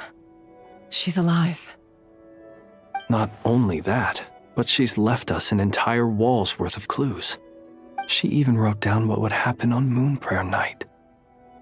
It's just a shame we found it too late. I am here. Time in this place flows backwards. I am constantly moving forward. It sounds like she's found a way to influence the past using Kuvaki. But her future is our past. So, these words have been here ever since we defeated the Ray hero Solnari. We just never discovered them. Which came first, the chicken or the egg? Do you ever mull over questions like that? Only when I'm in a good mood and at leisure. Well, I never do. Everything that has happened already belongs to the realm of fact. As a business person, and especially an intel broker, what I do is extrapolate from those facts to try and read the future. An admirable philosophy. It's a means of survival. Let's go. We have a wall's worth of clues to share with the others.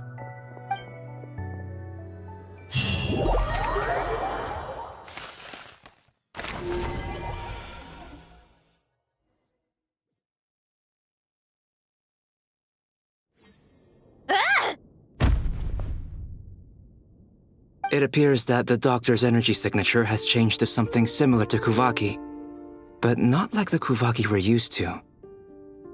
Nodcry's Kuvaki devices will only have a limited effect on it. I can see why you've chosen to place your hopes in alchemy instead. Also, I must say these books are rather profound. My subordinates just shipped them in from Fontaine. Some of them are from the Narcissenkreuz Ordo. Some are incident reports from Petrichor, and then there's a few test reports for these junk machines. Additionally, after some further scanning, I've discovered something extremely annoying. What's that? Teyvat's skies contain multiple moons. A long time ago, when I did my first scan, I detected 3, just as the legends say. But when I checked again just now, I detected 4 moons. So there's one extra? Yeah. Originally, I thought that if I could still find 3 moons, that would at least mean Columbina's still alive. But then it occurred to me that apart from the frost moon, Teyvat's moons are just husks. And husks surely shouldn't show up in the scan, since they're not alive. It's weird, isn't it? If we can't even distinguish between a dead and a living moon, how are we supposed to know whether a moon goddess is still alive? Or does this mean that the moon marrows are equivalent to the moons themselves? It's certainly possible. In which case, the 4th moon you detected may be Dottore artificial creation. So he wasn't bluffing. He really built his own moon marrow. Ugh! I'm so mad right now! It's easy to get overwhelmed when you have too much on your plate.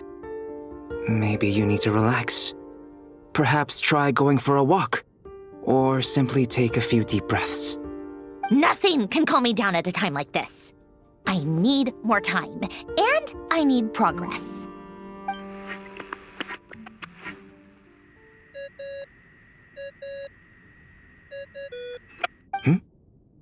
It's Mr. Flynn's.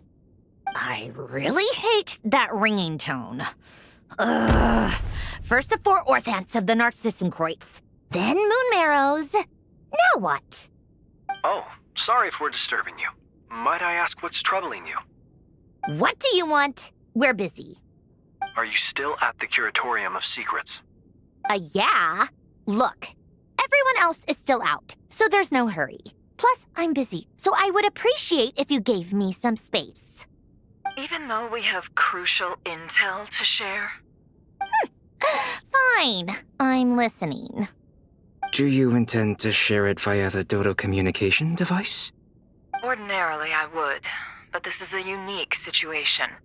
I think it's best that we discuss it in person. See you at the curatorium.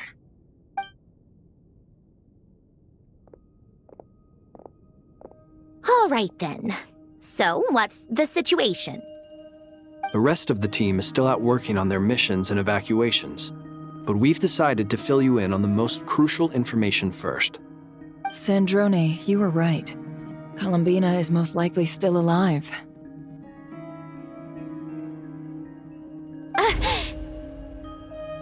That's the best news we've received in a while, by a long way.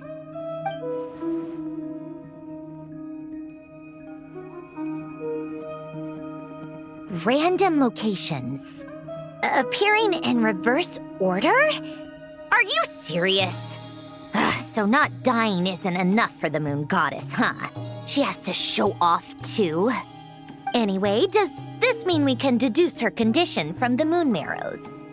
Miss Sandrone, there's nothing wrong with simply admitting that you're happy to hear the good news. I'm not. And she's the least of our problems. We're facing a huge crisis. If she can't control the flow of time in there, she's just gonna keep moving backwards. Different points in time won't intersect, and she'll never find a way out. Let's say life begins with a drop of water. When did time begin? The moment this planet came into being? No, that's not right. Her final destination would be the moment at which the space she is in was created. But it doesn't seem like we can influence that space from the outside world. So how can we help her? Also, if she's alive, Rerir and Thalindus might be too. But as far as we know, neither of them have come back out.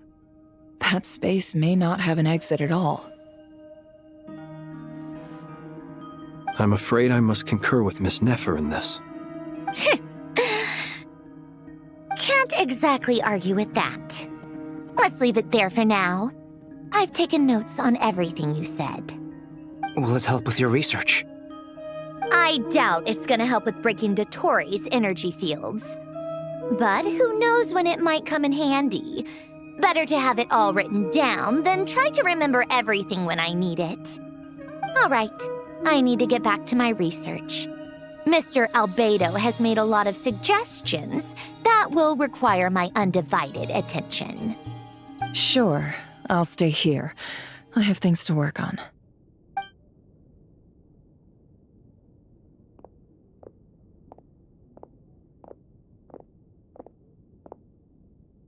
Paimon, are you there? Oh, right. She went with Varka to Natlan, didn't she? Good thing we've moved her and the Traveler's luggage in here. Speaking of the Traveler, where could they be? There's a note from Paimon. Paimon here. Not in at the moment, but if anyone needs to borrow her stuff or the Travelers, go ahead and help yourself. Paimon won't be mad. Also, Traveler, if you get back before Paimon, make sure to get some rest. Paimon misses you a lot, but put your health first, all right? How sweet. Well, since you offered, Paimon, don't mind if I do. This is the Traveler and Paimon's luggage. All the items they use day to day are here. It's well organized. I wonder which of them is responsible for that. What do we have here?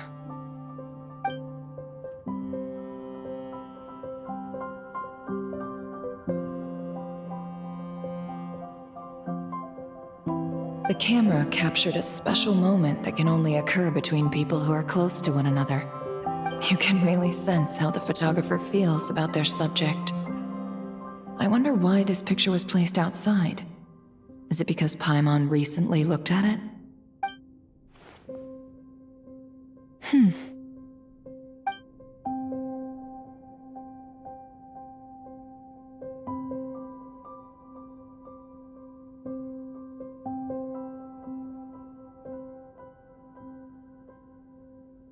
This must belong to the Traveler. Perfect. I'll use this. Hang in there. We'll find you.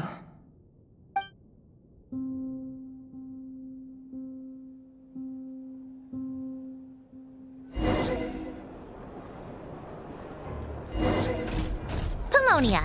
Search keyword world formula and bring me all relevant books.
Let's see.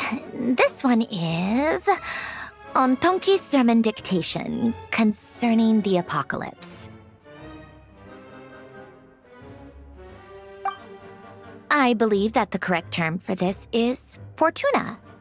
This was an ancient Remorian technology, a wisdom unparalleled. I never imagined that Remorian ideas would be so similar to the diagram I have named, the world formula.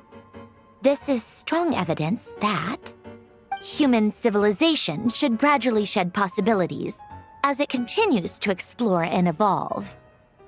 The end of humankind may well be upon us right now. The sparks of civilization shall run out, unless we consider introducing variables from outside the system. Variables. Surely that can only mean one thing. Descenders? Dottore likely captured the Traveler because of her descender status. But the Three Moons' authority comes from the world itself. Why would Dottore need anything beyond that? Where does this variable factor in? The world formula calculates the fate of an entire world. Introducing a variable would therefore give us...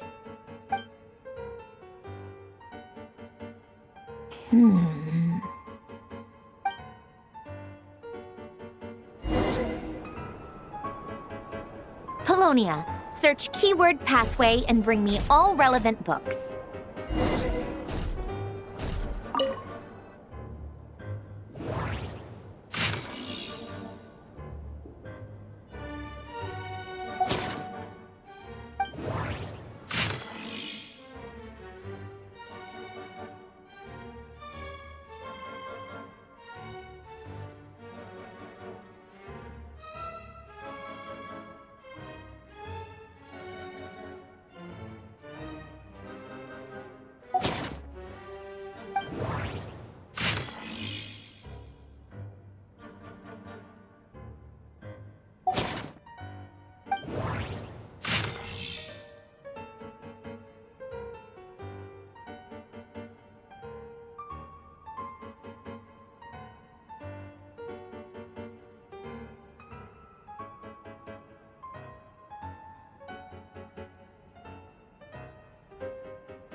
Otonki Sermon Dictation. Explications on the Chemical Marriage. These titles are pretty esoteric.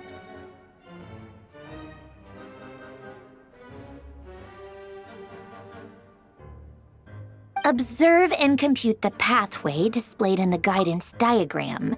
Deconstructing and reversing its effects could generate potential ideas. So, it's one of Renee's draft lectures. Deconstructing the pathway. I suppose that could lead to a breakthrough.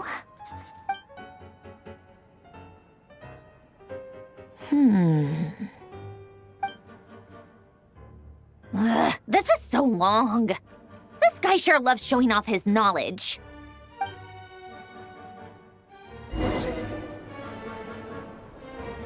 Polonia. Search keyword tree model and bring me all relevant books.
Most of the experimental devices proposed by the Lilia Crucis Ordo are built based on the simple and basic logical structure of a tree model. Lilia Crucis. Guess they were trying to cover up the name of the Narcissenkreuz Ordo? When Duke St. Germanus departed, he said, "It seems that there's no going back." Alas, he is only a genius when it comes to machines. In all other things, he is but ordinary. Excuse me? I'm sorry. That's just ridiculous. What kind of book is this? Great Detective Herlock, The Alchemist and the Clockwork Saint? Isn't this a novel? Come on. Still, the author swears that they knew Renee well. Whatever. I guess it's not beyond the realms of possibility that Renee would say nonsense like that on occasion. Memory, wishes, souls, and persona. Frankly, this sounds more like occultism, but if Albedo vouches for it, I suppose there must be some alchemical basis to these techniques. The way Alain Guillotin saw it, the world was comprised of machines. The universe needed machines, and thus his technologies were created. That's why I was born. Renee, his full name was Renee de Petrichor, if I recall correctly. Sounds like he and the town must be intricately connected. That place was also the source of most of our information regarding Remurian civilization. Seems like some of his projects were based on their technology. The cutting of souls and storing them in vessels. These seemingly unrelated techniques underpinned Renee's research. Assuming that the 4 orthants correspond to alchemical categories. The chemical marriage model? Alain would have scoffed at that. He never would have let those theories or parameters anywhere near his mathematical formulas.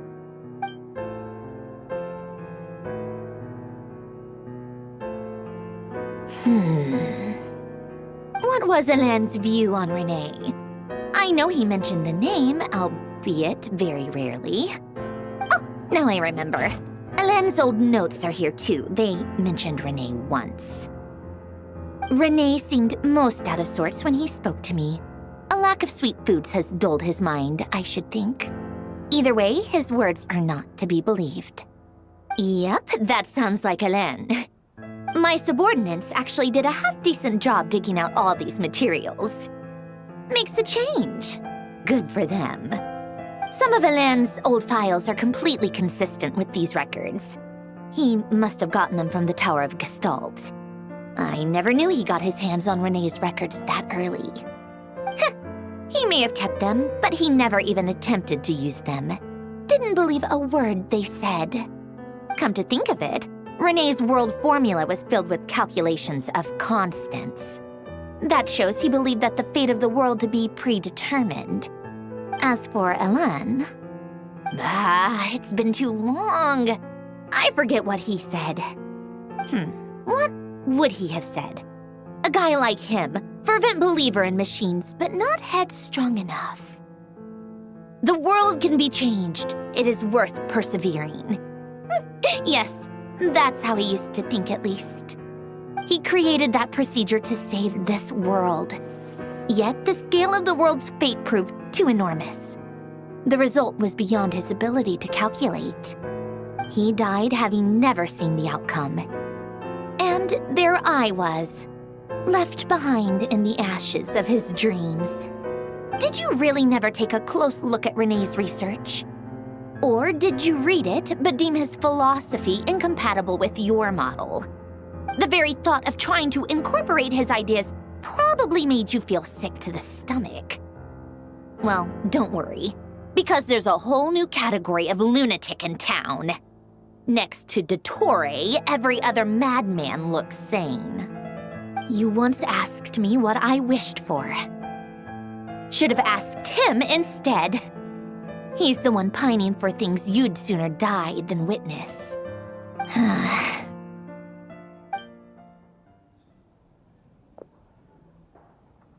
Even the tiniest variable can make big waves in the present. Now then, allow me to put these incompatible fragments together in your stead. First, establish and verify the existence of the Great Circle. Absolute nihil on one end, absolute reality on the other. Now, search between these two extremes. Then, the construction criteria. Variables. The sparks of civilization shall run out unless we consider introducing variables from outside the system.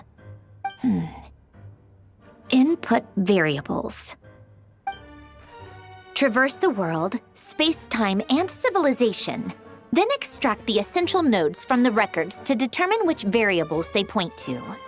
The primordial power that differentiated itself from the void. The power of light.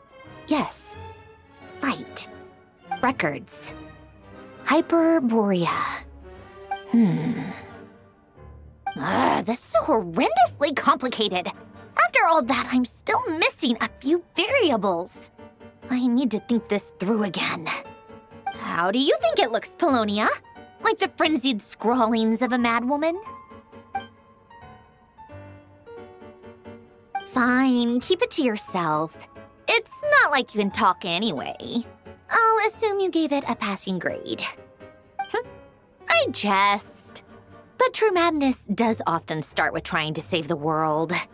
What would Arlecchino and Columbina think if they saw this incomprehensible hen scratch? They'd probably have me institutionalized.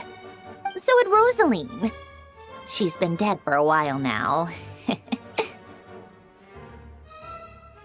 When I close my eyes and think back, I can still see her face. And that enormous dress she used to wear. Such a bizarre choice. What possessed her? Oh, and the clack-clack of those heels used to drive me insane. No one's asking me, obviously, but I hope you all know that I never wanted to save the world.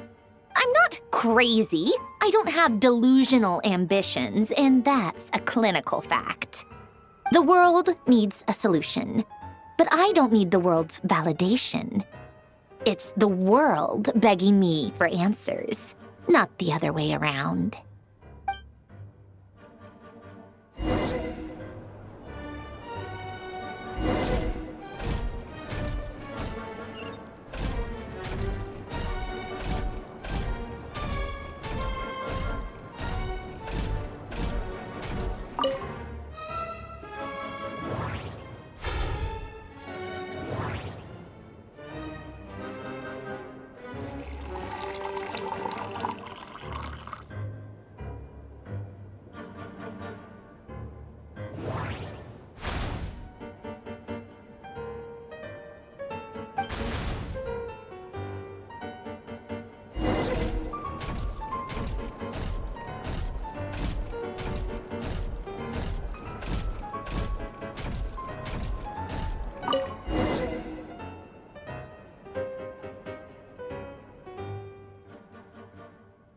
Oh, cookies to go with the tea. Let's see. They must be from that person who brought those documents. I see they're from Hotel de Boer. Something's written on the box. We are proud to present this homage to the Fortress of Meropede's fun-filled mill collection system. Fortune cookies. Have a lucky start to your day. Sounds like a dumb gimmick to me. Be early to bed and early to rise. Get plenty of sun and drink plenty of water. Then things will surely go well for you. What? Are you kidding me? Somehow I doubt that an early night and a glass of water is magically gonna save a world on the brink of existential peril.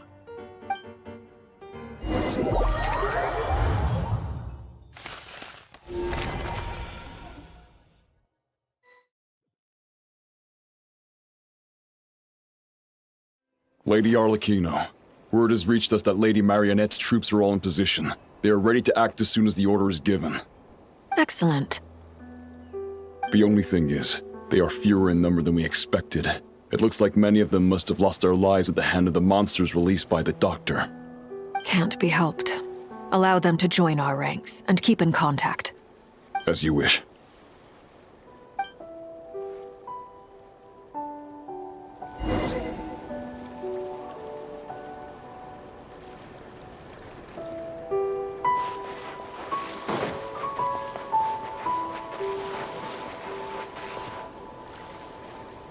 It's been a while, Arlecchino. You look well. Did Dottore really have to build his lab right on the sole path between Snezhnaya and Nodkrai? Had to go on a huge detour to stay out of its line of sight. Sounds like an arduous journey. I assume you've brought word from Her Majesty? Of course, all part of the job. Firstly, the Tsaritsa has authorized Fatui Internal Affairs to review Dottore's case. They will reach a formal verdict on whether he has turned traitor and whether he poses a threat to Snezhnaya. While they're working on that, I've been ordered to come and receive the refugees from Nodcry. They are nearby.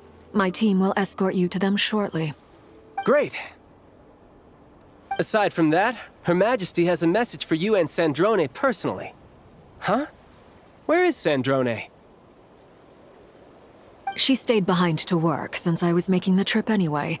It seemed sensible to have one person on standby at base while the other came out to meet you. All right, guess that's just how she rolls.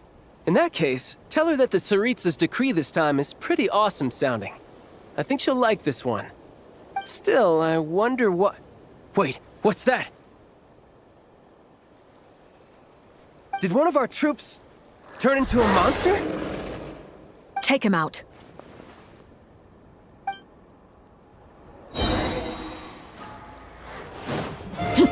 Transfixed! Shouldn't let your guard down.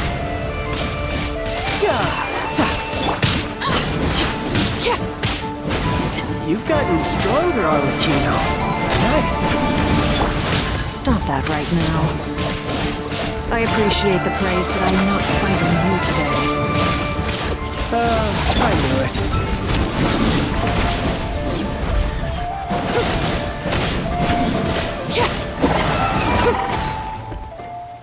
I can't believe it. He was a living, breathing human one moment, and the next... Another fine piece of work by our dear colleague, I'm afraid. What in the world has been going on in Nodcry? A lot.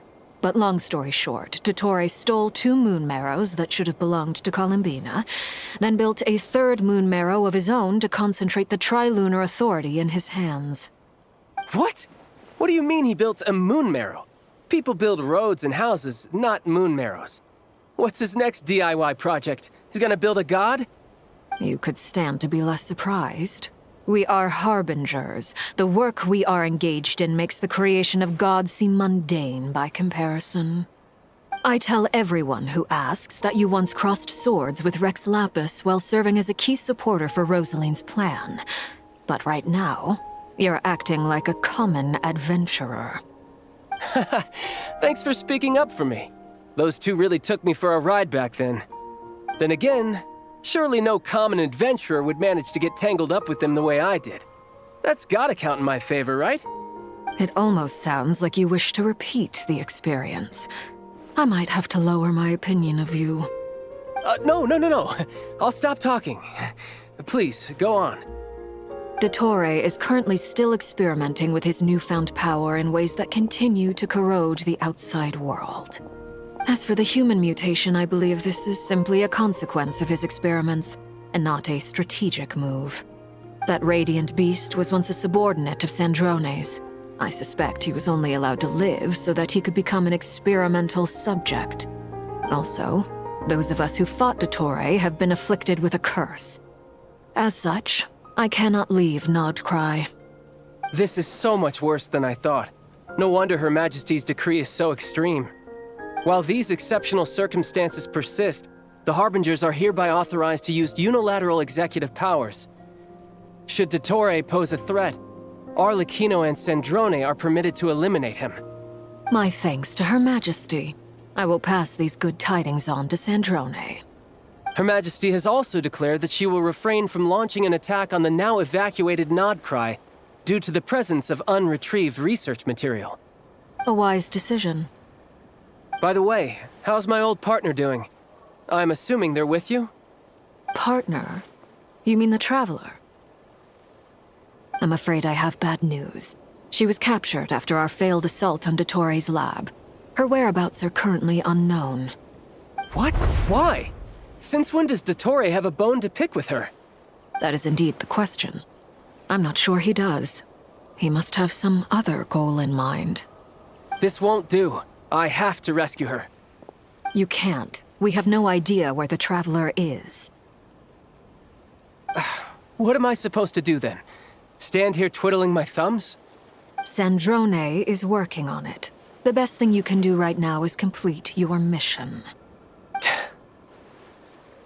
Fine. I guess I'll leave this to you then. One last thing. Tell the rooster to get the message out to the gods and citizens of every nation in Teyvat. Beware, an uncontrollable pollution is spreading forth from Nodcry. The source of that pollution is a madman drunk on the success of his experiments. The Fatui and our allies will endeavor to contain the threat. However, if Nodcry falls, things are likely to escalate. Considering Dottore is one of our own, all Fatui stationed in Nodcry consider it our duty to stay and fight him to the bitter end. Whatever the cost. Hey, don't be too pessimistic. If it comes to it, I'm sure Her Majesty won't stand by and do nothing. I hope you're right.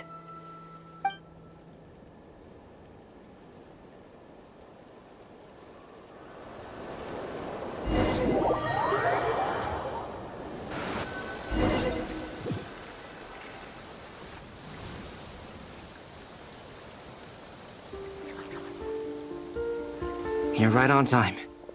Thanks. Hey, do you think I'll get that gliding exam exemption? I made sure I was on my best behavior in Mondstadt. I landed well outside the city and walked in through the gates. I'll help you apply, don't worry. For now, let's see what we have here. What are the doctor's energy fields even made from? The usual attract and repel principles that govern Kuvaki don't seem to apply to them. They are very mysterious, but ultimately, they appear to be comprised of energies from the 3 realms. Thanks to research by Master in the Hexen Circle, we know that Teyvat's 7 elements are derived from the more primordial power of the Light Realm, which is antagonistic with the power of the Void Realm. Since you have the power of the Dragon Durin within you, I'm sure you can already tell that this energy field contains no abyssal energy. That's true. It's not abyssal energy, it's something pure, wild, and untamed. I've been thinking about something. Do you still remember the device that Dory supplied from the Academia when you and Miss Columbina fought Rarier? That was one of the most marvelous feats of ingenuity I've ever seen. The design, the craftsmanship, the material selection. I couldn't fault any of it. Not to mention the operating principles. Surely the most ingenious feature of all. Dory didn't go into detail on how it functions, but I have a working theory. The clue was that Miss Columbina was somehow able to use the pyro energy that you provided, despite the fact that, as a moon goddess, she should only be able to use light realm energy in principle. Now, all elemental energy is, of course, derived from light realm energy to begin with. Hence, I suspect that the device works by restoring elemental energy to its original state. This presumes a theoretical model of the 7 elements akin to that of light refracted through a prism. Perhaps it is no mere analogy. Maybe there is indeed a prism in this model. I almost wonder if the idea for the device was conceived based on direct observations of said prism. It would explain how such an ironclad design concept was achieved. It is at once a masterwork of engineering and a groundbreaking application of the Academia's latest elemental theories. I suspect only Lesser Lord Kusanali herself could have devised such an ambitious technology. But back to the energy field before us. If this is pure light realm energy, its relation to elemental energy is one of integration versus division. Or you could say that the former contains the latter. Could this mean that elemental energy can dilute the power of the light realm? Should we give it a try? We should.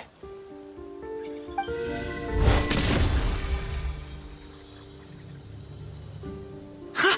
It works! Clear signs of disruption were detected at the periphery of the energy field. This indicates that elemental energy can disturb or even negate the field. Now you try. All right, here goes. It's working! Switch to abyssal energy and attack again. No surprises there. Abyssal power drains the energy field to a significantly greater extent.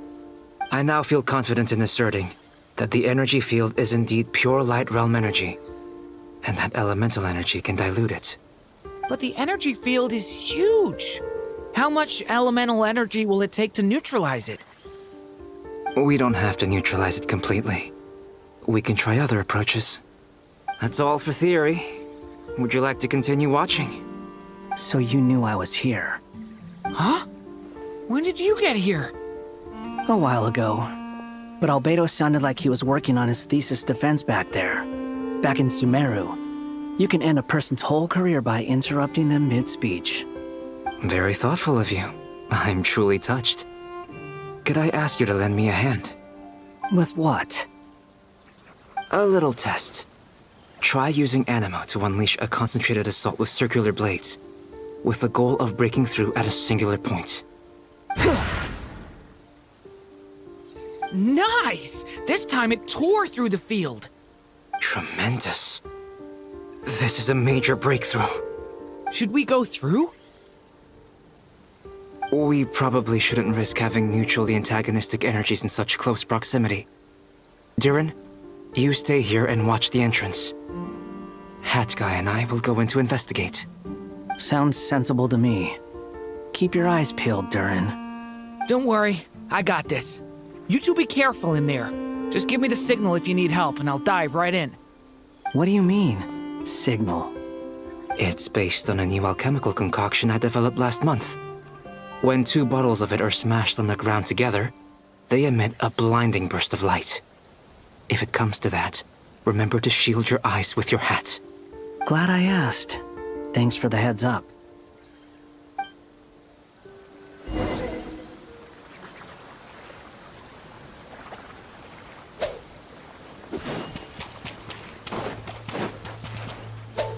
Burst forth!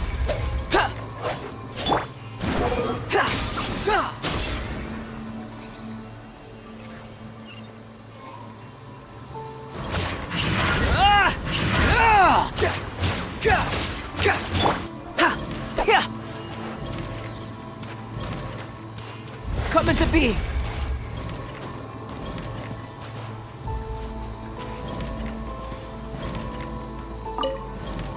Like I thought. Beyond a certain distance, we can't see the opening where we came in. Maybe that's to prevent people from escaping. Sounds like Dottore style to me. Not much has changed. Things are basically the same here as they were before the energy field appeared.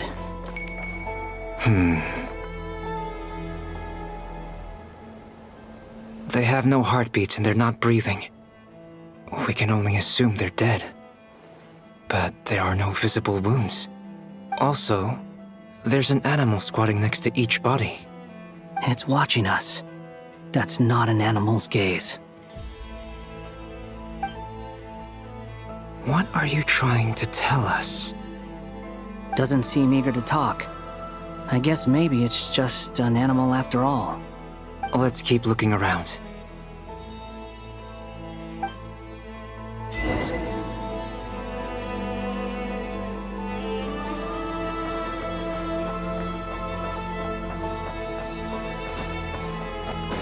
Behold!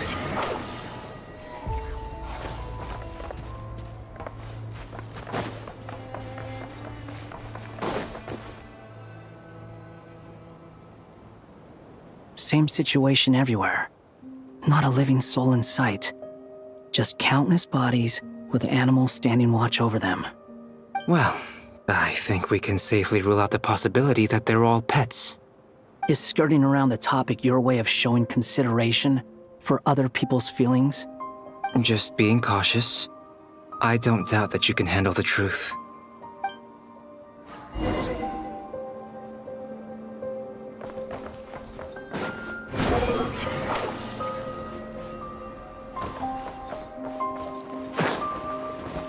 Careful. Please. Help us. Please. Over there. I hear a voice.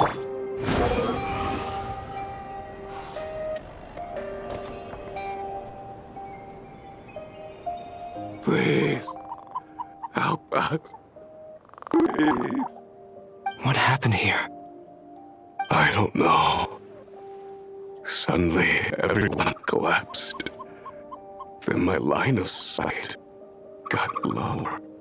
I still have some of my senses left. I gotta get out of here.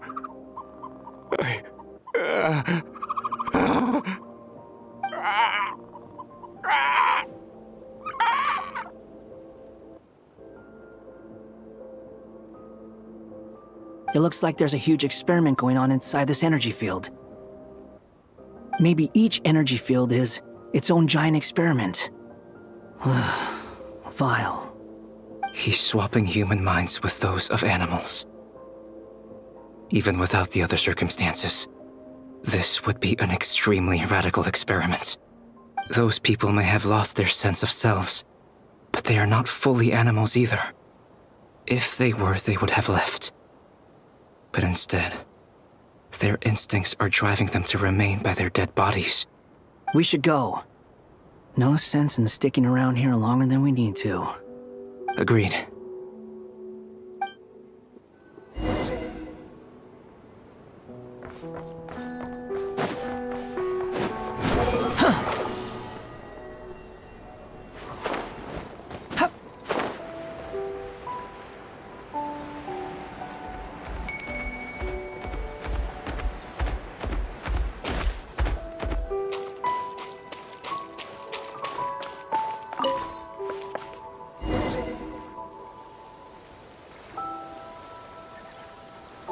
You're back!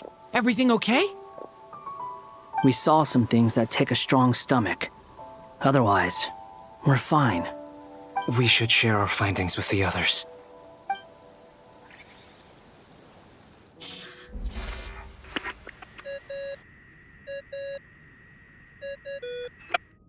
Yes? Who is it? Miss Nefer, it's me, Albedo. We found a way to break through the energy fields. With enough control, it's possible to tear them open using elemental energy. Also, we managed to take a look inside. Dottore is carrying out his cruel experiments on an immense scale. Any residents who have failed to evacuate in time will likely meet a grisly end. Sounds like he's living down to our expectations. Might I ask how things are proceeding on your end? I'm just about to get started. I'll be in touch once I have a result. Understood. Stay safe. I will.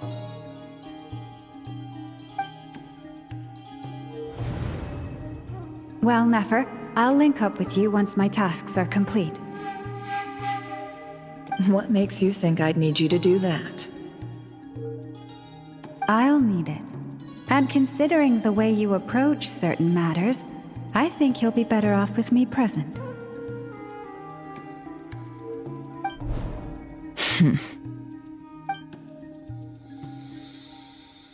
Let's begin. Entering simulation mode. A vast wasteland. Is this the Traveler's inner world? I was expecting something more vibrant, to be honest. Wait, someone's there. What are you looking at? In that case, I'll look at it with you. I want to know all about everything you've seen and experienced. Is there somewhere I should return to? Or should I stay here and be the hero everyone says I am? I don't dislike my current life.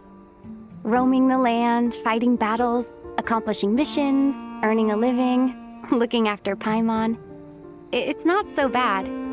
I guess the only thing that's missing is that you're not here with me. This is the conscious layer, which contains a person's true feelings. It is filled with both longing and kindness. I suppose anyone who lives long enough ends up wishing for someone who can't be there. Maybe it's the only way we can feel truly alive. Time to delve a little deeper.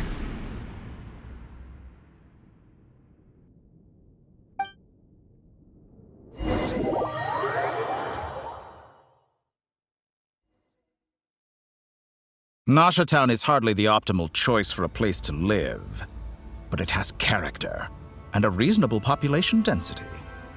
What are you trying to say? Oh, don't be nervous. I was just thinking where might make a good starting point for your journey. Perhaps I should send you further afield. Conria, perhaps. Conria ceased to exist long ago. Once again, you fail to understand the possibilities that the Tri-Lune creates. Anything that has existed in the past, I can now recreate. You simply do not wish to see that happen. That might be because you miss your sibling and fear getting answers that you are not ready to learn. But this is not for me to judge. If we are to collaborate, we need to maintain an amicable relationship. In a moment, you will be able to... Oh no. What are you...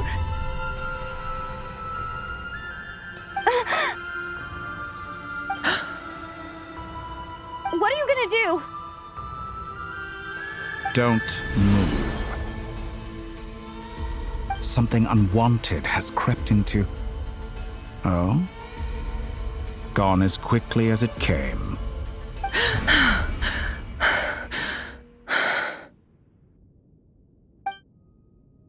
Did you save me? If I hadn't cut the connection, Dottore might have caught you from the other side and destroyed you. This was a good idea, but once is plenty. You were exceptionally brave. Excellent work. Thanks, but now's not the time for that.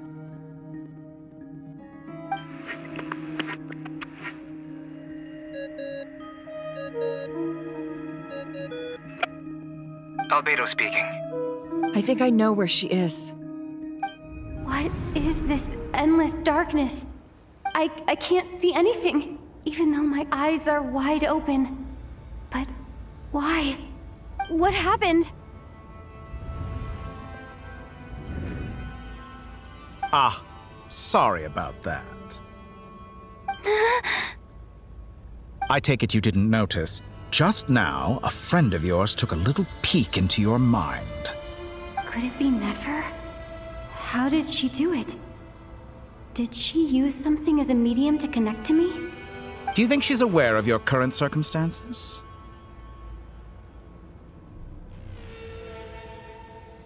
Oh dear. Have I stunned you into silence? I only wanted to slow down your time a little so I could stop your intruder in her tracks. It would have been nice to capture the spy. I must say, I'm finding the ability to adjust the flow of time rather intriguing. The moment you closed your eyes, time seemed to grow impossibly viscous, didn't it? A whole month passed before you opened your eyes again, but only for you. No one else was affected. I dare say this is something only a god can achieve. Point taken. You've proven once again that you have god-tier powers. Oh, you misunderstand. This wasn't about proving a point. I was testing things out. I find I learn best by doing, and I have to admit, time is not the easiest dimension to control. I only wanted to make you sleep for a short while, but it ended up lasting a whole month. Clearly some finesse is required to wield the authority over time as I wish. I hope you're not angry with me. It was only a month's discrepancy, nothing too serious. Had I been off by a year, a decade, or even a century, that would have been quite a different story. You could have frozen me for millions of years. So much for collaboration. You aren't showing much sincerity. Millions of years? To what end? I wonder if you don't understand humans all that well. They are very pragmatic creatures who understand only that which they can perceive with their senses. If I had you sit here for a week, I imagine people might sympathize. But if I left you here for 100, 1,000, or 10,000 years, the sheer size of that number would cause it to lose all meaning to them. They would not have the capacity to comprehend your suffering, and thus they could not empathize. Unfortunately, while gods do exist in Tevat, It is ordinary humans that account for most of the population. Their lifespans are so limited, their bodies so fragile. Did you ever really hope that they could begin to understand someone like you? Your long life and unique origins make you fundamentally different from them. How long will it be before they start to treat you like the alien you are? Before you are ostracized, outcast? Alien. Even I feel bad for you sometimes. This world has made you into a slave. So many times you have served its will, and not once have the powers that be ever thought to grant you the one simple thing you wish for. You have been treated most unfairly. I can change that. I will grant you special privileges and give you back the status you rightly deserve as a descender.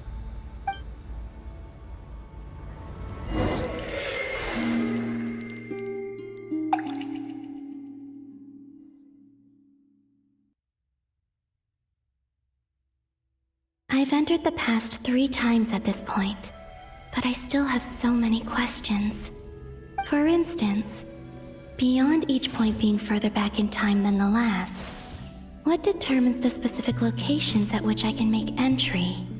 So far, the common thread linking all 3 scenarios is that the Traveler has been present. But it's more than that. I know I sensed something familiar around her. What was it? I'll keep this question in mind as I carry on.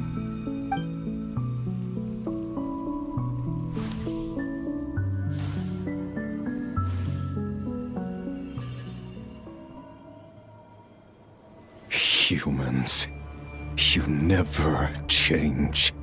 Always trying to use powers you neither comprehend nor control.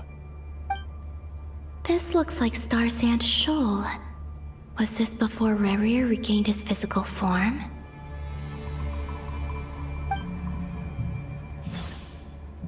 You've messed with the cannon again, huh? Sorry, but this round's not gonna go your way. The cannon. That's right. I was at Silvermoon Hall and I sensed an abnormal Kuvaki fluctuation coming from Nasha Town. And right after that, came an ominous power emanating from Star Sand Shoal. My body was once torn into countless pieces and hurled into the swirling chaos of time itself. But even so, my life and will were not extinguished. I wonder if I could try to prevent his resurrection. But how would I do it? What can I do, here and now? Traveler! Behind you! Look at that light!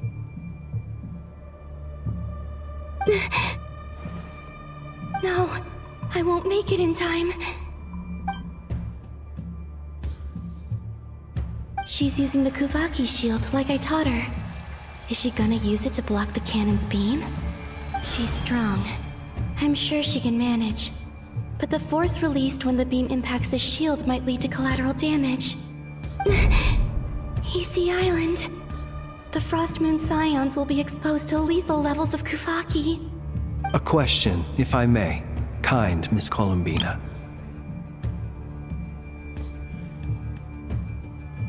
When the cannon's Kuvaki beam was deflected earlier, I saw several bolts of energy streak toward Hisi Island, only to be blocked. Did you also have a hand in that? Maybe that really was me after all. Well, future me. But I don't know if I have enough power left. Siki sato pasa sax sniti ipotuvtos. There's no time. Osestikos paratin piram to risuiku, to pir to aithion feraton. I have to make it. Oh, Frost Moon. Oh, great land. Oh, slumbering moonlight of Nodcry. If you can hear me, if you can sense my call, then please, heed me once more!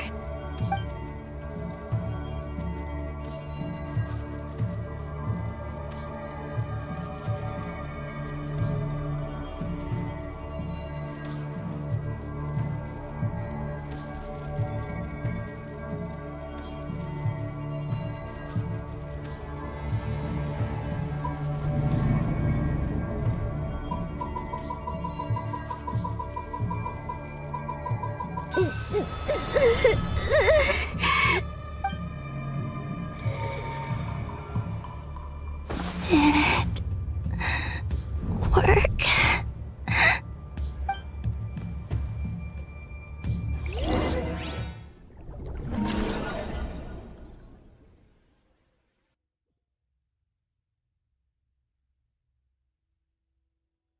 Hey, wake up.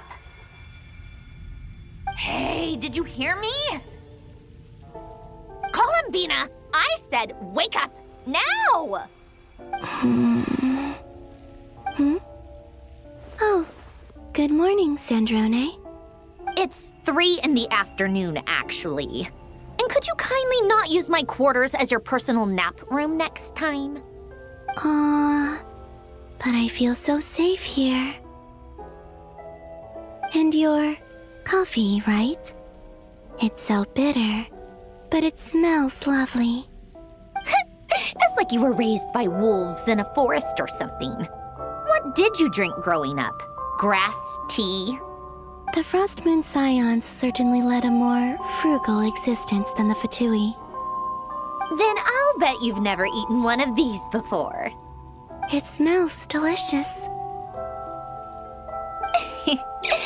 That's because it's a Fontanian recipe. I had a little free time today, so I made a batch. Rosaline will be here shortly, but if you really can't wait, I guess you can go ahead and... Hey, at least let me finish before you start eating! Did the Frost Moon Scions not teach you basic table manners? Or did the rules not apply to you because you're the high and mighty moon goddess? These are so tasty. Of course they are. I made them. I was worried they might contain traces of machine oil. What?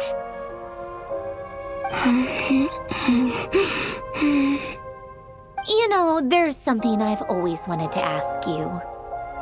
Why did you leave your old home and join the Fatui? I mean, I'm sure their food was awful. But there's gotta be more to it than that. Well, life there didn't go quite how I imagined. What were you expecting? You're a god. Your followers are gonna make some demands of you, right? Surely you can just answer a few prayers here and there in return for the free food and drink. How bad can it be? Well, would you help other people just for free food and drink? The doctor told me that you were created by a great mechanic, Lord something Fisher. The Lord Artificer. Ugh, some people can't keep their mouths shut. Oh, Lord Artificer. And didn't he have something to do with the, narcissist? Narcissenkreuz Ordo. Yes, that was it. Narcissenkreuz Ordo. So, would you try to fulfill their wishes? You must be joking. I wouldn't go even if they paid me. I don't even know them. Exactly. Well, I felt the same way. I did not know the people who made demands of me. What do you know? We're on the same page for once. In his later years, Alan did ask me if there was anything I wanted to do. If I had any wishes of my own. Well, I don't. And I'm not in any mood to fulfill someone else's either. Who's Alain? He was the... You know what? Never mind. you're not gonna remember. Anyway, the point I'm trying to make is, neither of us is the self-sacrificing type. Let me ask you this. What sort of place would you like to live in, if you could choose?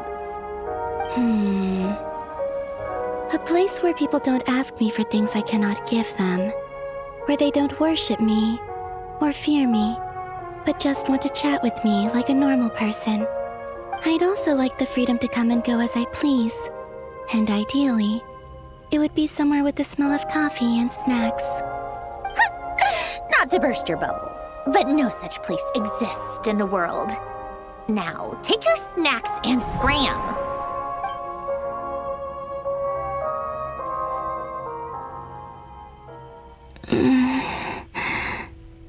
Did I pass out? Of course. I'm back here again. I dreamed of events from my past. Sandrone.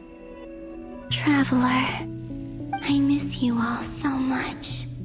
Back there. I guess I managed to harness all the Kuvaki energy on Hisi Island. But how did I do it? Time is flowing backwards here, and I can use that familiar power to enter the world of the past. That mystery ally everyone talked about. It was me all along. I can sense that there isn't much more power remaining up ahead. What lies at the end of all of this? Will time keep flowing into the past? And will I ever find my way back?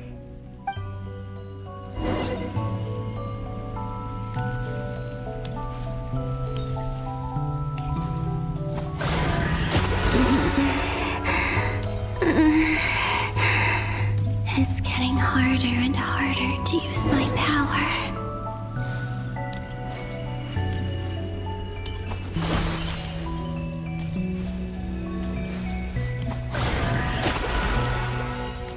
I'm no match for the Abyss in this state. I need to avoid the contaminated fragments.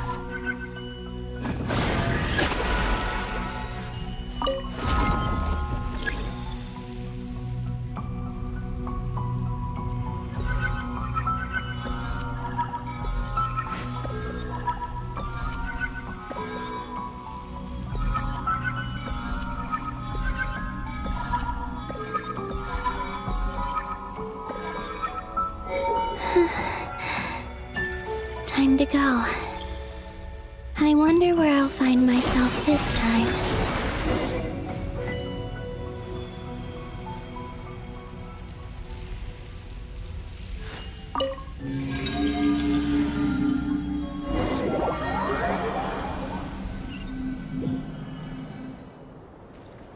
The Final Night Cemetery. This is where Flint's is based. Or not? How are we supposed to read through this many files? Difficult, yes, but it is also our most efficient option. Seems like they're searching for information. Oh, I remember. Flint's and Varga talked about some files on the Wild Hunt. Was this my doing too? To expose the true intentions of this Rarir, we need to dive into Notcry's history. Are my actions changing the past? Or are they simply completing a process? Is all of this inevitable? Or am I the one making these decisions? If I choose not to help them now, will it change how things turn out? Hope we don't land on our heads then. They're my friends. I can't not help them.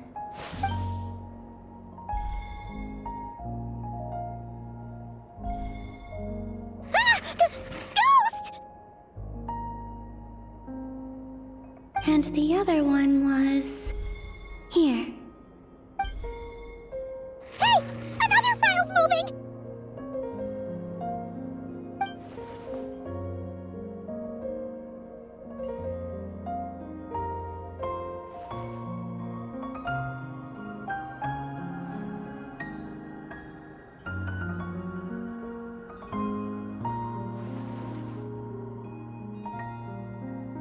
That should do it.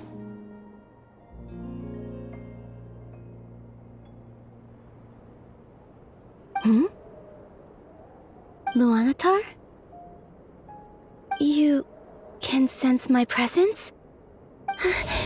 Wait!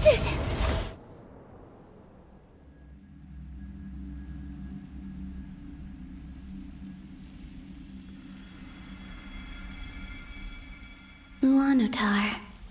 So she's that familiar presence I've been sensing all along. She's always been by the Traveler's side. That explains why the Traveler has been there each time I've entered the past. But why Luanatar? Is it because she has a connection to me as the Moon Goddess's familiar? If so, why not any other Kuhenki? That's...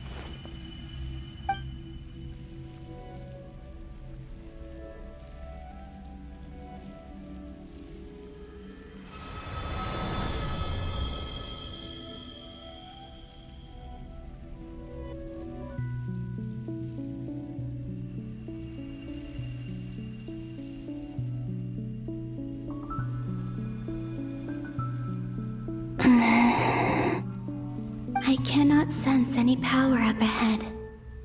Just a void, stretching out into infinity. This is likely my final chance to enter the past. It's now or never. I have to find a way back.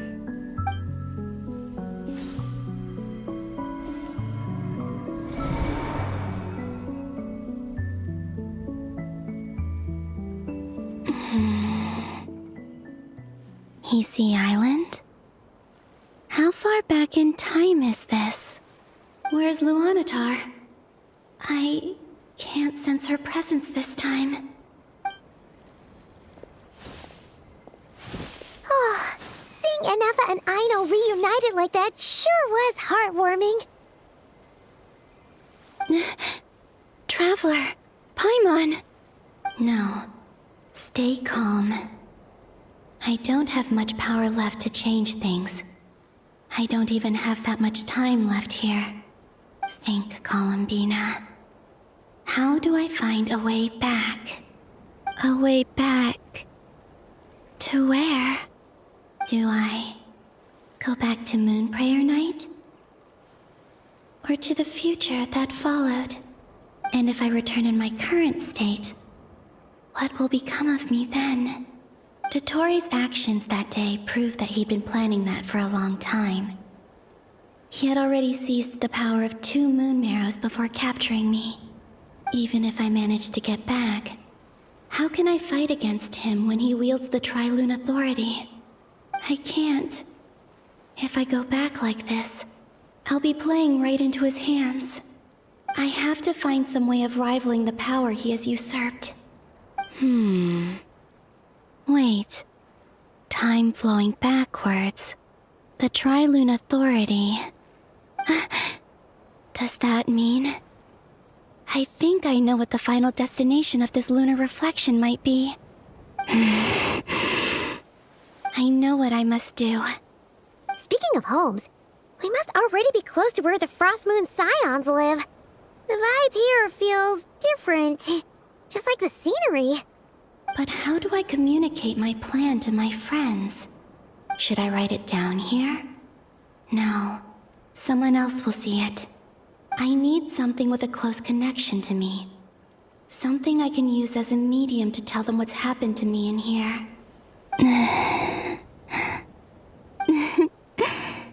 Now it makes sense.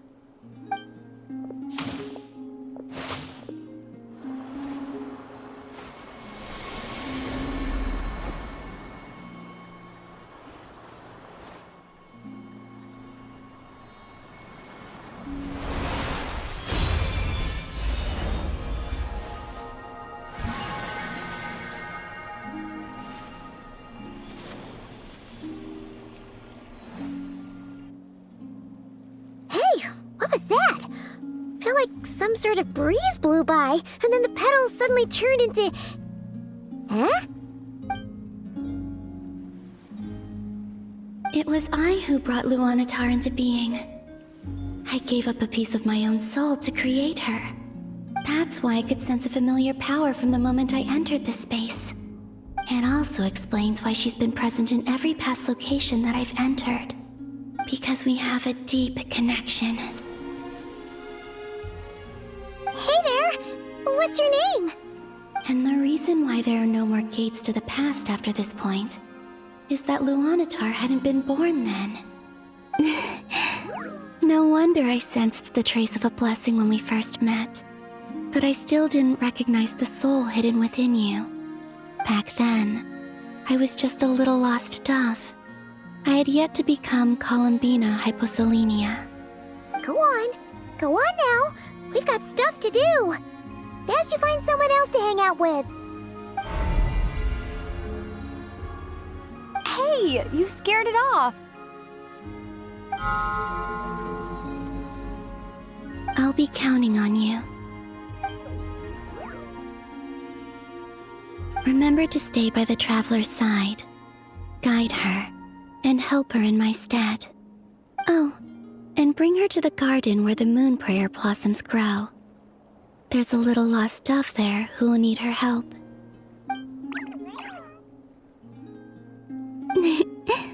Go on.